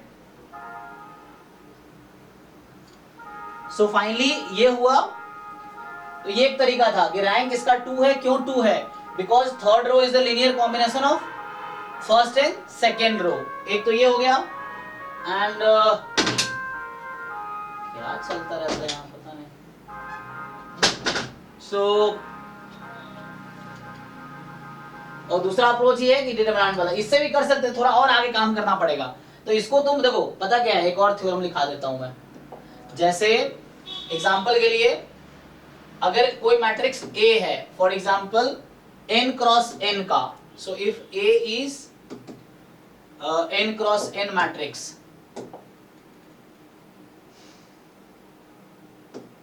if A is n cross n matrix of rank R, ठीक है ना। सो आप चाहो तो जो A आपका मैट्रिक्स है, जो n क्रॉस n की मैट्रिक्स है, उसका एलिमेंट्री ऑपरेशन लगा के उसको पता है किस फॉर्म में लिख सकते हो आप। सो ये हो जाएगा 1 0 0 0 1 0 फिर 0 0 1 और एक R क्रॉस R की सब मैट्रिक्स मिलेगी, जिसका ऑर्डर क्या होगा, R क्रॉस R की मैट्रिक्स मिलेगी, जहां पे बाकी सब जीरो हो जाएगा, ये बाकी सब जीरो रहेंगे। तो मतलब कहने का मतलब, इसको अगर मैथमेटिकल फॉर्म में देखोगे तो A can be reduce to IR, बाकी सब जीरो होगा। ये समझ आ रहा है? ये पार्टीशन मैट्रिक्स जो हमने देखा था वही है। तो ये खुद एक मैट्रिक्स है। तो कहना चाह रहा है ये कि अगर A कोई n क्रॉस n की मैट्रिक्स है और रैंक R की है, तो after elementary operation you can reduce that matrix to this matrix.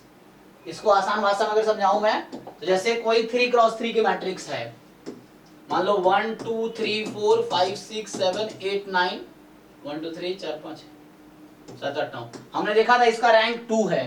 अभी तुम इस पे फ्रीक्वेंटली एलिमेंट्री ऑपरेशन लगाते जाओ, तो ये अंत में तुम इसको ऐसा बना सकते हो, ठीक है। सो ये 2 क्रॉस 2 की आइडेंटिटी मैट्रिक्स बन गया ना, क्यों? क्योंकि इसका रैंक 2 है।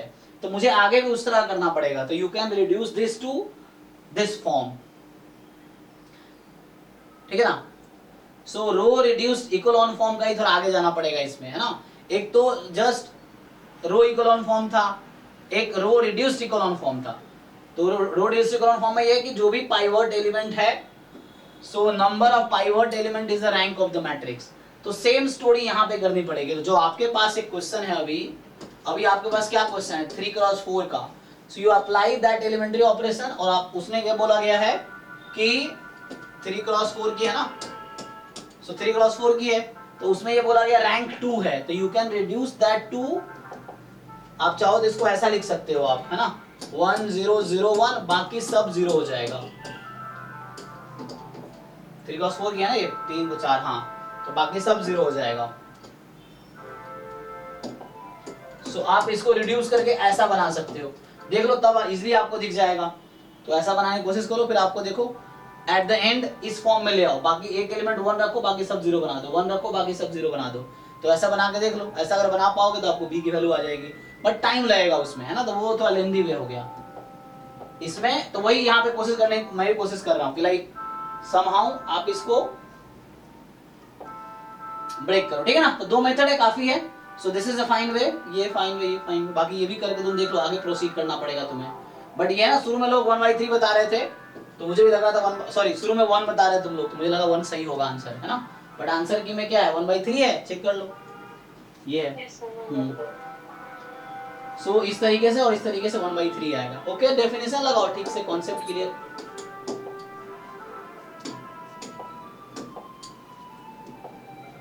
नेक्स्ट बताओ इसमें, नेक्स्ट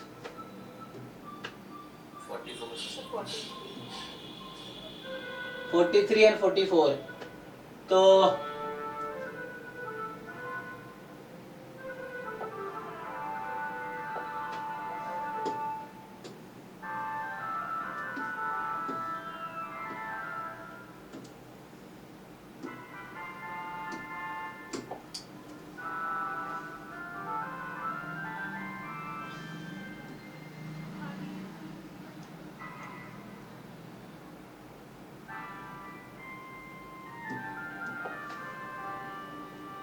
चलिए, तो 43 कह रहा है कि क्या बोल रहा है ये कि A B N cross n invertible matrix. तो ए क्या है, A n cross n invertible matrix है, सी को n cross n nilpotent matrix है।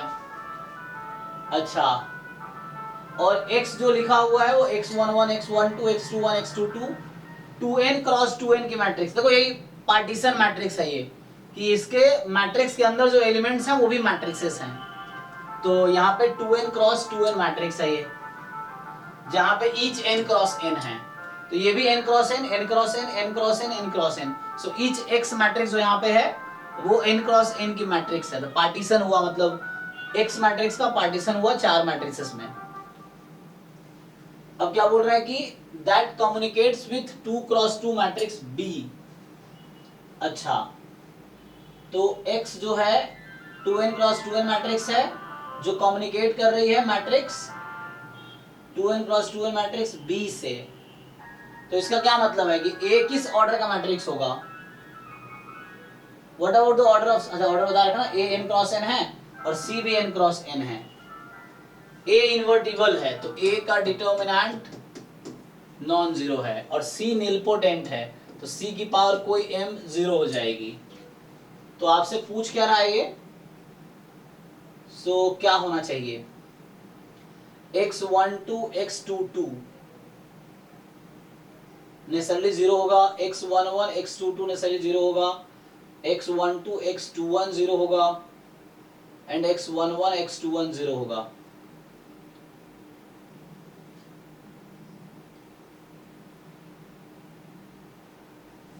ठीक है, तो ये तो ना, ये n क्रॉस n की कोई भी मैट्रिक्स, ये भी n क्रॉस n की कोई भी मैट्रिक्स है, तो वहां पे क्या होना चाहिए? तुम सोचो, तुम यहां से क्या करो, ये कम्युनिकेट करता है, मतलब क्या है, x इंटू बी बराबर b इंटू एक्स। ये मल्टीप्लाई करना आता है, बताया था क्लास में।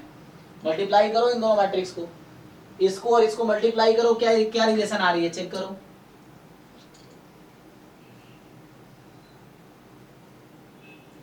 एक्स भी मतलब वो डायरेक्ट x11 into a ऐसे करना है कि जी जी कंसीडर कर, नहीं डायरेक्ट मल्टीप्लाई करो, जैसे एलिमेंट है वैसे मल्टीप्लाई हो जाएगा, डायरेक्ट मल्टीप्लाई करो।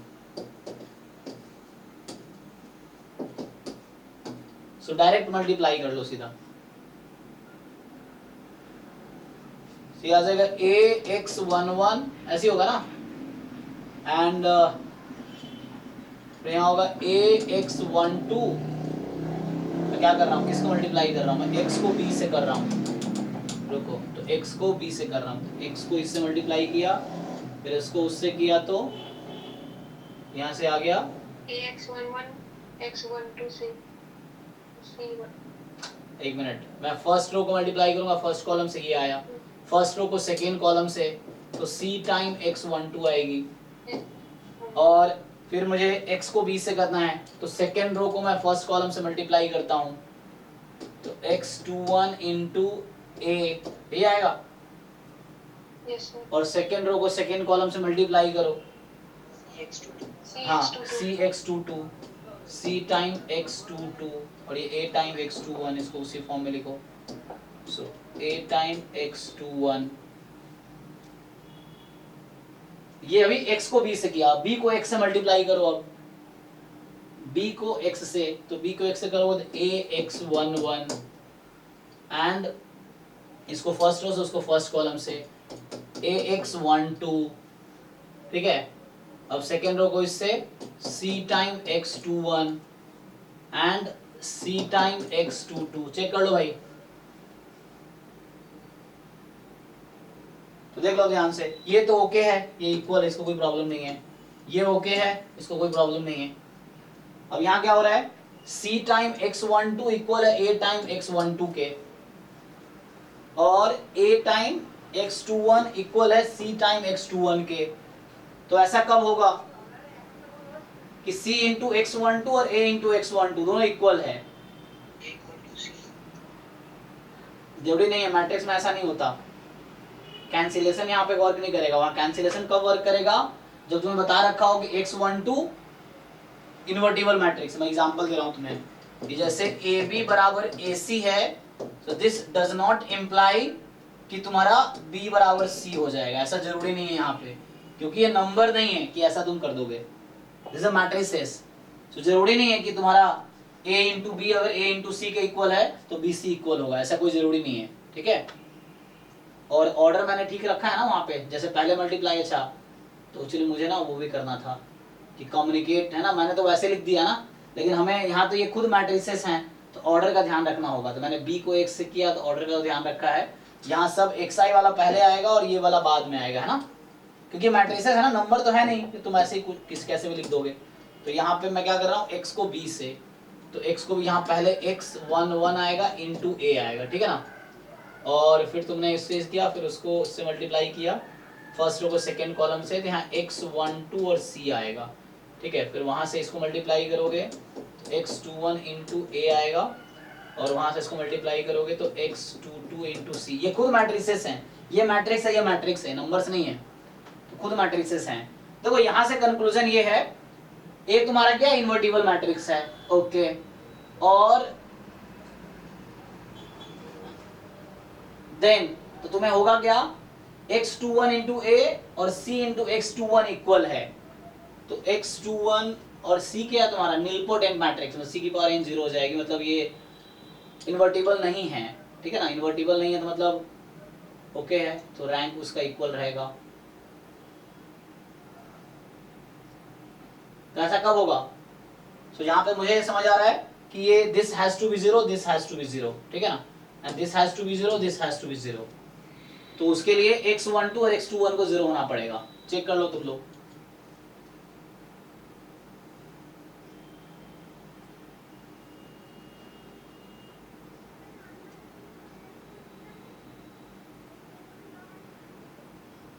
ये x11 x21 ऑप्शन क्या दे रखा है इसमें, सी सर, ऑप्शन सी है, ठीक है ना। तो ये ऐसा इसलिए होगा क्योंकि ये जरूरी नहीं है कि ये कम्युनिकेट करेगा वहां पे, मतलब ये okay x11 into a into x11 okay है, इसमें कोई दिक्कत नहीं होगी, c इंटू x22 और ये ठीक है क्योंकि डायगोनल पे है, ये सेम ही मैट्रिसेस प्रोडक्ट में आ रहा है, तो ये ओके है। और एक्चुअली b ना स्केलर मैट्रिक्स टाइप का है, अगर b को पर्टिकुलरली देखो तो स्केलर टाइप का है, तो लेकिन AC स्केलर नहीं है, है ना। तो यहाँ पे A21 और X12 को 0 होना पड़ेगा, क्योंकि जरूरी नहीं है ना कि X21 टाइम्स A और C time X21 equal matrix आएगा, क्योंकि A तुम्हारा इन्वर्टिबल मैट्रिक्स है और C इन्वर्टिबल है नहीं, लेकिन सेम मैट्रिक्स का प्रोडक्ट थोड़ा इक्वल आने कोई जरूरी नहीं है, ठीक है ना। तो यहाँ x21 को 0 होना पड़ेगा ताकि ये 0 हो जाए और ताकि ये 0 हो जाए, और मुझे बता रखा है ये कम्युनिकेट कर रहा है, तो मुझे ये गिवन है ऑलरेडी कि ऐसा हो रहा है, तो इसका मतलब है कि दिस हैज टू बी 0। यहाँ भी ऐसे ही है, a time x12, a invertible matrix था, और x टाइम a12, और यहाँ पे c टाइम x मतलब x12 टाइम c है, c तुम्हारा नीलपोटेंट मैट्रिक्स है, तो ये दोनों इक्वल जरूरी नहीं इक्वल आएगा, तो इक्वल होने के लिए x12 को 0 होना पड़ेगा, तब ये 0 मैट्रिक्स हो जाएगी, और ये 0 मैट्रिक्स हो जाएगी तो इक्वल हो जाएगा, अदरवाइज नहीं होगा। So this has to be equal to 0. तो डायगोनल एलिमेंट्स को इक्वल कैसे कंसीडर किया, मतलब x22 into c is equals to c into x22। हाँ वो प्रोडक्ट है, यहाँ कम्युनिकेट कर जाएगा एक्चुअली, ठीक है ना, सो दे विल कम्युनिकेट, यहाँ पे कोई प्रॉब्लम नहीं होगा। सर ये जो A B equal to H वाला है, इसमें सर अगर दोनों तरफ इनवर्स ऑपरेशन इनवर्स प्रोडक्ट करेंगे तो सर बी सी में आ जाएगा, इक्वल टू सी। कहाँ पे, लेकिन तुम्हें नहीं पता ना ए इन्वर्टिबल है कि नहीं है, तुम्हें थोड़ी पता है इन्वर्टिबल है, जब वैसा होगा तो आ जाएगा, लेकिन यहाँ पे गिवन है, मैं इन जनरल बात कर रहा हूँ। ठीक है हाँ यहाँ पे ओके है, मतलब इन जनरल ऐसा जरूरी नहीं है कि लाइक अगर कोई या थ्योरम लिख लो या रिमार्क लिख लो, यहाँ इन जनरल जरूरी नहीं है। सो रिमार्क ये है कि लाइक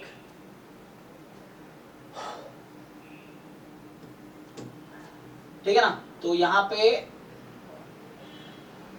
क्या होगा कि मैंने ये कहा कि मान लो a into B is equal to a into C, this does not imply b is equal to c, ठीक है ना, ये है मतलब यहाँ से तुम थोड़ा आगे जाओगे तो ऐसा बोल सकते हो कि like a times b minus c, इसको इधर बुला लिया तो ये ओके है, बट जरूरी नहीं कि b माइनस सी 0 मैट्रिक्स होगा, ये नॉन जीरो भी हो सकता है, ये भी नॉन जीरो हो सकता है, और प्रोडक्ट 0 आ सकता है, मैं ये बोल रहा हूँ, ठीक है। तो जरूरी नहीं है कि वैसा होगा, तो ये ओके है। अच्छा यहाँ पे क्या, यहाँ पे ओके है, कम्युनिकेट करेगा, x11 इंटू x21 है ना, ये चूंकि क्या हो गया पता है, ऐसे तुम सोच लो x12 x21 0 कर दिया ना, मैंने एक थ्योरम आई थिंक लिखाया नहीं था, देखो लिखा देता हूँ अभी। सो ये लिखाया भी होगा, देखो लिखाया होगा कि ऐसी कौन सी मैट्रिक्स है जो हर मैट्रिक्स के साथ कम्युनिकेट करती है। हाँ स्केलर मैट्रिक्स, तो यहाँ यही हुआ है एक्चुअली। सो यहाँ पे इसको 0 होने के बाद ये क्या बन गया, x matrix. x is also scalar, b is also scalar type, so they will communicate, no problem, और given है तुम्हें एक्चुअली, तो 0 होने के बाद वो स्केलर बन जाएगी, ठीक है ना, तो प्रॉब्लम नहीं होगा इन ब्लॉक फॉर्म। तो ये ब्लॉक मैट्रिक्स का एक एग्जांपल टाइप का हो गया तुम्हारे लिए, तो ये कोई प्रॉब्लम नहीं है। हाँ वो स्केलर, ये भी scalar, so they will communicate, and तो उसके लिए उसी दोनों को 0 होना पड़ेगा। सो है ना, scalar matrix communicate with each other, मतलब ये है कि अगर A स्केलर मैट्रिक्स है, A is scalar matrix if and only if A B is equal to BA for all B, B किसी भी ऑर्डर का मैट्रिक्स हो, जहां डिफाइंड है प्रोडक्ट, वो हमेशा कम्युनिकेट करेगा। अच्छा एटलीस्ट मैं ये बोल दूं कि यहाँ पे अभी 1 वे बोल दो, मैट्रिक्स में टर्मिनल एलिमेंट्स इक्वल होते हैं ना, जी जी जी, तो यहाँ पे x11 और x22 जरूरी है कि इक्वल ही होगा, लाइक जो क्वेश्चन हमने देखा था। नहीं तो उसमें क्या है कि सबके साथ कम्युनिकेट करेगा। अच्छा 2 डायगोनल मैट्रिक्स हमेशा कम्युनिकेट करेगा, हाँ या ना, देख लो 2 डायगोनल मैट्रिक्स, तो मैं इसको 2 डायगोनल मैट्रिक्स हमेशा कम्युनिकेट करेंगे, चेक करो। डायगोनल मैट्रिक्स क्या है, स्केलर का जनरलाइज फॉर्म है, तो अगर दोनों डायगोनल है तो भी कम्युनिकेट करेंगे वो, ठीक है ना। तो ए बी बी अगर ऐसा हो रहा है फॉर ऑल बी, बी कुछ भी ले लो तुम, यहाँ फिक्स नहीं कर रहा मैं डायगोनल है, तो बोल रहा हूँ बी कुछ भी ले लो, तो यहाँ पे जो बी होगा, सॉरी ए होगा, ए इज अ स्केलर मैट्रिक्स, ये अभी यूज करो theorem, A is a scalar matrix. अब मैं ये कह रहा हूँ कि ए बी और बी ए डायगोनल मैट्रिक्स है, तो वो तो हमेशा कम्युनिकेट करेंगे कि इफ, तो यहाँ पे लॉजिक हो गया। अच्छा वहां पे स्केलर नहीं बनना ना, A and B are diagonal matrices, then A B और बी ए इक्वल आएगा, चेक करो ये होगा, A B and B A अगर डायगोनल मैट्रिसेस हैं तो इक्वल आएंगे। तो यहाँ पे क्या हो रहा है, एक्चुअली प्रॉब्लम ये है कि मैट्रिक्स के अंदर मैट्रिक्स है, ये प्रॉब्लम आ रहा है। तो अब वो अच्छा एक डायगोनल मैट्रिक्स हो गया है ना, and B is also diagonal matrix, not scalar matrix. हाँ वो मैं पहले गलत बोल दिया ना, स्केलर में क्या है कि डायगोनल मैट्रिक्स इक्वल होने चाहिए। So like X and B are scalar type, sorry scalar type नहीं, डायगोनल मैट्रिक्स टाइप है ना, उस तरह से है। लेकिन ब्लॉक मैट्रिक्स मतलब इसका डायगोनल मैट्रिक्स टाइप है, ठीक है। तो आंसर वही होगा, this too has to be 0, वो दोनों 0 होगा तो ये कम्युनिकेट कर जाएगा। x1 to x21 has to be 0, उस दोनों को 0, दोनों डायगोनल मैट्रिक्स बन जाएंगे तो उस केस में कम्युनिकेट करेंगे।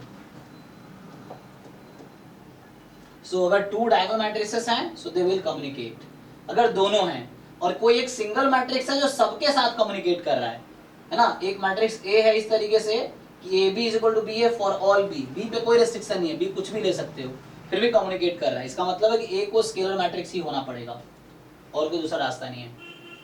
So A is scalar matrix. A is scalar matrix.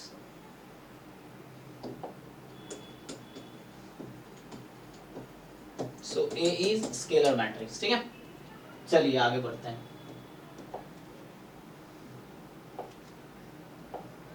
हाँ आगे बताओ भाई। 44 सर। अच्छा 44 भी था। तो ये कह रहा है कि A n cross n matrix है जहां पे A4 plus this is this, तो find limit m tends to infinity A की पावर m। हाँ तो यहां से तो ये समझ आ रहा है ना कि जब तुम पावर करोगे A की पावर इंफिनिटी निकालोगे, तुम सिंपली A की पावर 4m निकालो। अगर A की पावर मैं 4m को लिख रहा हूं तो क्या लिख सकता हूं मैं, एट द एंड क्या हो जाएगा, जीरो मैट्रिक्स ही हो जाएगा, जीरो होगा, सॉरी एक मिनट देख लो पहले, यहाँ पे वो क्या है, ये तो ये तुम्हारे पास ये कोएफिशिएंट लेस देन 1 है, वो कोएफिशिएंट क्या है, मोर देन 1 है।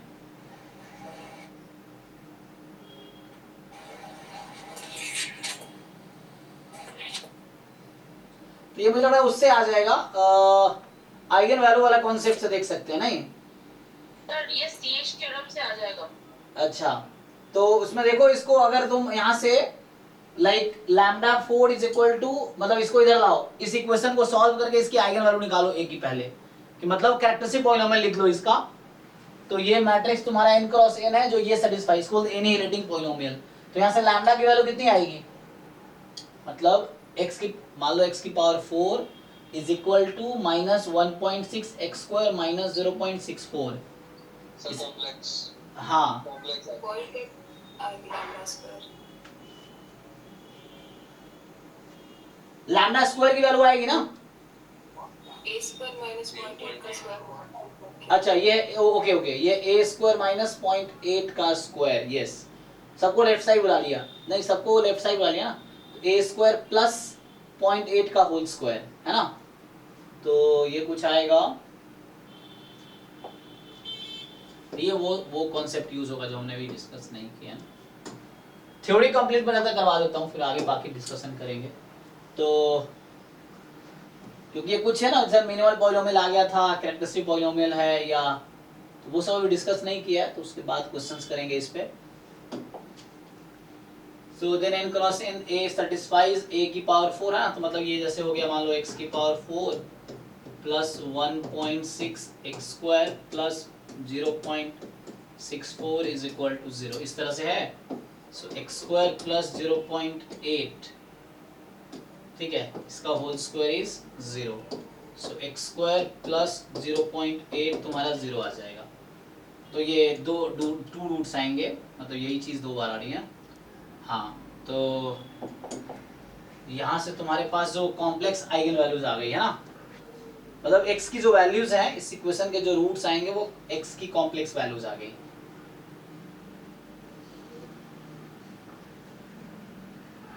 So what is the limit,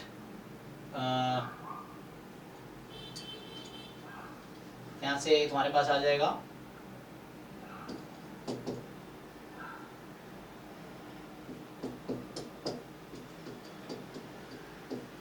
iota, इस तरह से, और ये डबल है ना, 4 रूट था तो यही नंबर रिपीट होगा, आयोटा।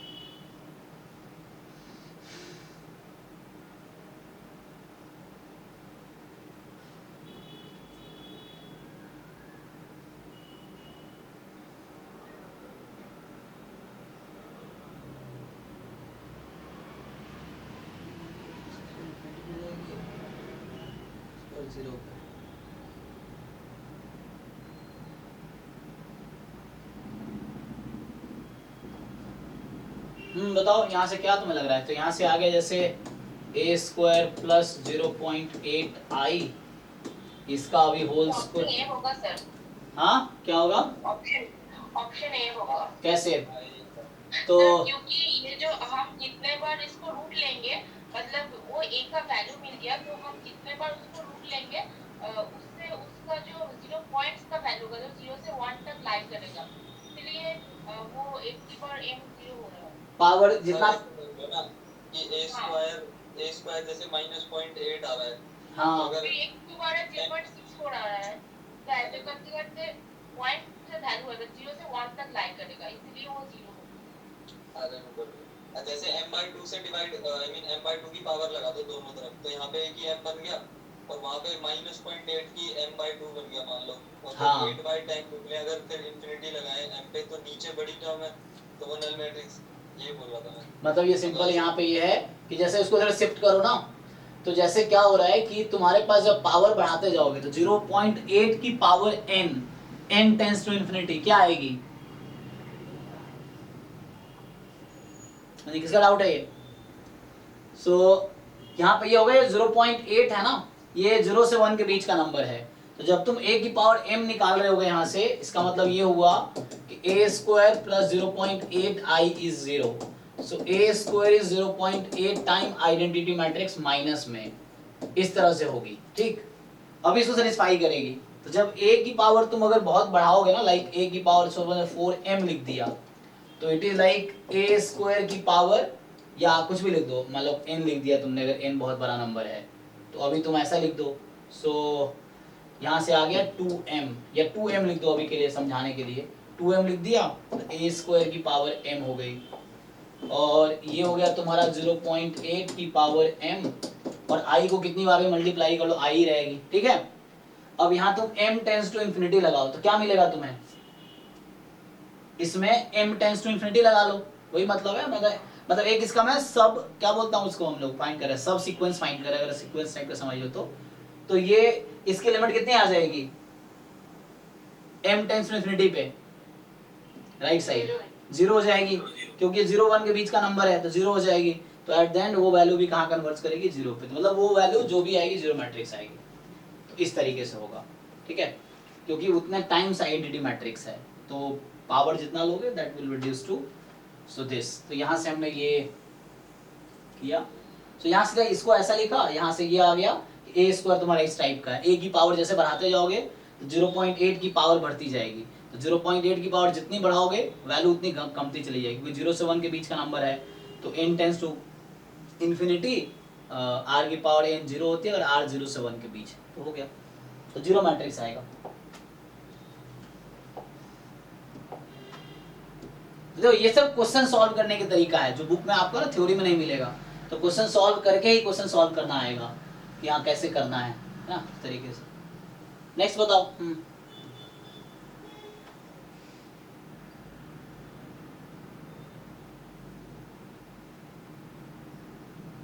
हो गया, चलो मुझे लगता है अभी हम इसको यहाँ स्टॉप करते हैं, बाकी जो डाउट रह गए वो अभी आगे डिस्कशन होगा, एक बार थ्योरी कंप्लीट हो जाएगी उसके बाद, है ना।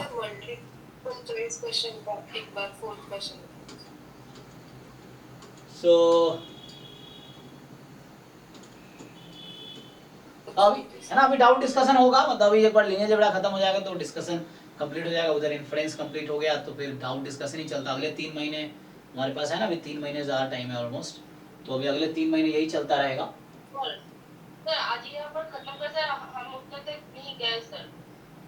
कहाँ तक नहीं गए? अच्छा, तो मतलब उतने तक हमारा हुआ नहीं, तो आप कहना देंगे तो हम क्या। हाँ, तो इसको कंप्लीट करो, अभी 2 दिन पहले से 2 दिन में तुम कर नहीं पा रहे, ठीक है। अभी इसको ये करके आगे थ्योरी करेंगे, तो अभी के लिए लास्ट क्वेश्चन है डिस्कशन के लिए, और उसके बाद इसको हम कंटिन्यू करते हैं, और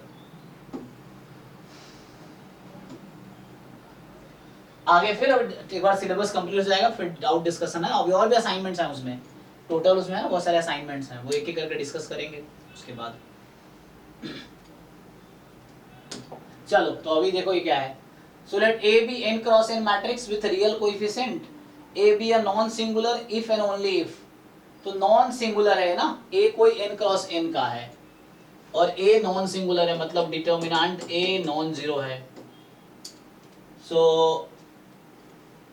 if and only if for all n cross p matrices B, तो ये तो मैंने बताया था ना कि A B का रैंक और B का रैंक सेम होगा, हाँ सर, तो A ट्रू है ना। यहाँ B and D option true दिया है। अच्छा, B एंड D दिया, तो A क्यों नहीं? जहाँ पे क्या है, n क्रॉस P है, तो n क्रॉस P का मतलब हो गया P क्या है, n से कम है। ओके, यहाँ प्रॉब्लम ये हो गया कि P की वैल्यू क्या बोला है, P कुछ बोला नहीं है ना, तो कोई बात नहीं, सर B नहीं बताया ना। हाँ कोई दिक्कत नहीं है।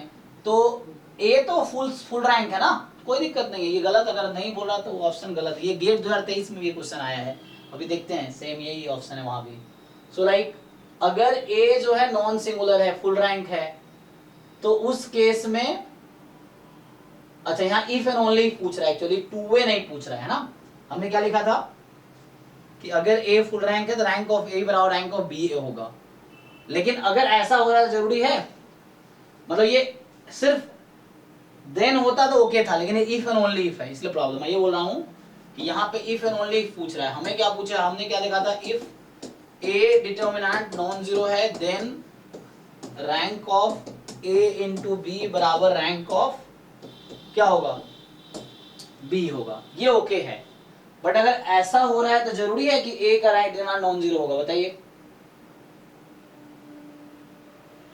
वैसे तो वो वाला कंडीशन लगाना है, minimum of rank of A और बी। या मान लो तुम ए बी दोनों जीरो मैट्रिक्स है तो ये तो होल्ड कर जाएगा। Suppose A and B both are zero matrices, या only B is zero matrix, मान लो only B is zero matrix, तो जीरो मैट्रिक्स दोनों है, तो ए यहाँ पे मैं अगर n-1 रैंक का भी ले लूं, देखो ये स्टेप में कोई दिक्कत नहीं है, ये सही है जो लास्ट क्लास में लिखाया था कि ए अगर, लेकिन यहाँ प्रॉब्लम ये है कि क्या ये भी ट्रू है, ये इफ एंड ओनली इफ पूछ रहा है, वहां प्रॉब्लम है, ठीक है ना, इफ एंड ओनली इफ में प्रॉब्लम है, वन वे ठीक है। तो अगर ऐसा हो रहा है, ठीक है ना,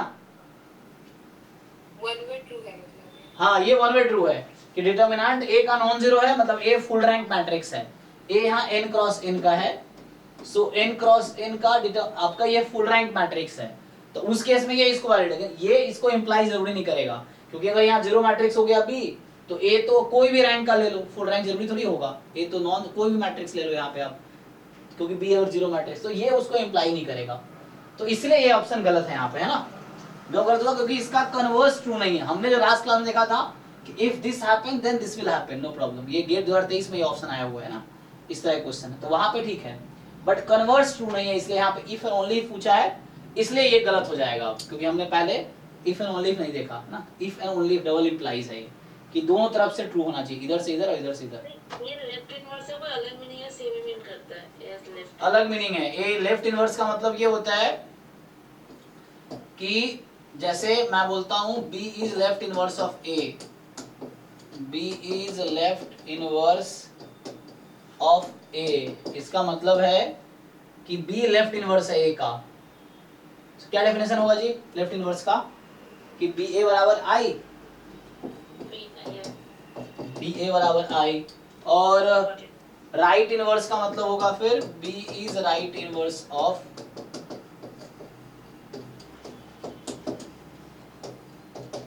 ए बी बराबर आई। हम बोलते हैं A B is inverse of A, दोनों होने चाहिए, ए बी बराबर बी, ए बराबर आई, तो अगर इनवर्स है तो ठीक है। तो अब कह रहा है कि ए नॉन सिंगुलर है और ऐसा हो रहा है, तो नॉन सिंगुलर है, कोई दिक्कत तो है ही नहीं, क्या बोल रहा है ये, a non singular determinant non zero है, ए एन क्रॉस एन की मैट्रिक्स है, तो लेफ्ट इनवर्स भी होगा इसके पास, राइट इनवर्स भी होगा, क्या ही दिक्कत है, नॉन सिंगुलर है ना, तो इन्वर्टिबल मैट्रिक्स है, तो लेफ्ट इनवर्स भी मिलेगा, राइट इनवर्स भी मिलेगा, दोनों मिलेगा। ट्रेस ए जीरो होगा, किसका, ए का, ए तो नॉन सिंगुलर मैट्रिक्स है, तो ट्रेस ए जरूरी है जीरो होगा। आइडेंटिटी मैट्रिक्स ले लो, है ना, तो आइडेंटिटी मैट्रिक्स ले लेंगे, इससे गलत प्रूव हो जाएगा, तो आइडेंटिटी मैट्रिक्स से गलत ऑप्शन है। एंड नॉन सिंगुलर ट्रेस है जीरो, ट्रेस जीरो है तो नॉन सिंगुलर होगा, जरूरी नहीं है।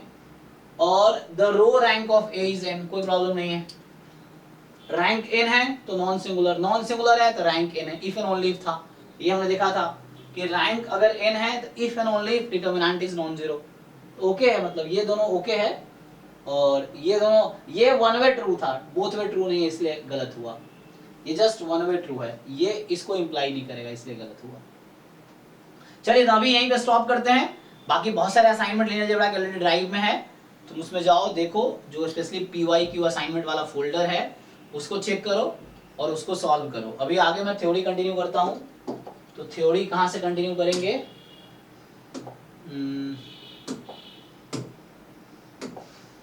ठीक है, तो इसमें तुम्हारे पता है बहुत सारे असाइनमेंट है, ये सब सॉल्व करो जो भी तुम्हारे सिलेबस से रिलेटेड है।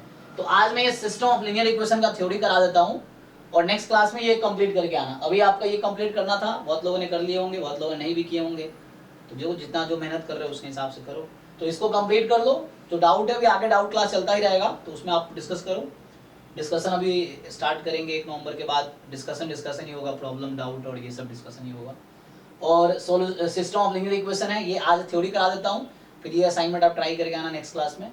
फिर आइगन वैल्यू आइगन वेक्टर देखते हैं, आज टाइम मिला ठीक है, नहीं तो नेक्स्ट क्लास में एक क्लास और लेके उसमें आइगन वैल्यू आइगन वेक्टर करा दूंगा, तो ये असाइनमेंट कर लेना, बाकी हम करा ही चुके हैं, तो फिर खत्म। तो आपके पास 2 टॉपिक बचे हैं यहाँ पे, है ना, जो लीनियर अलजेब्रा का सिलेबस है जैम एमएस को, 2 टॉपिक बचे हैं, एक है सिस्टम ऑफ लीनियर इक्वेशन और एक है आइगन वैल्यू आइगन वेक्टर, इन दोनों का ये असाइनमेंट है।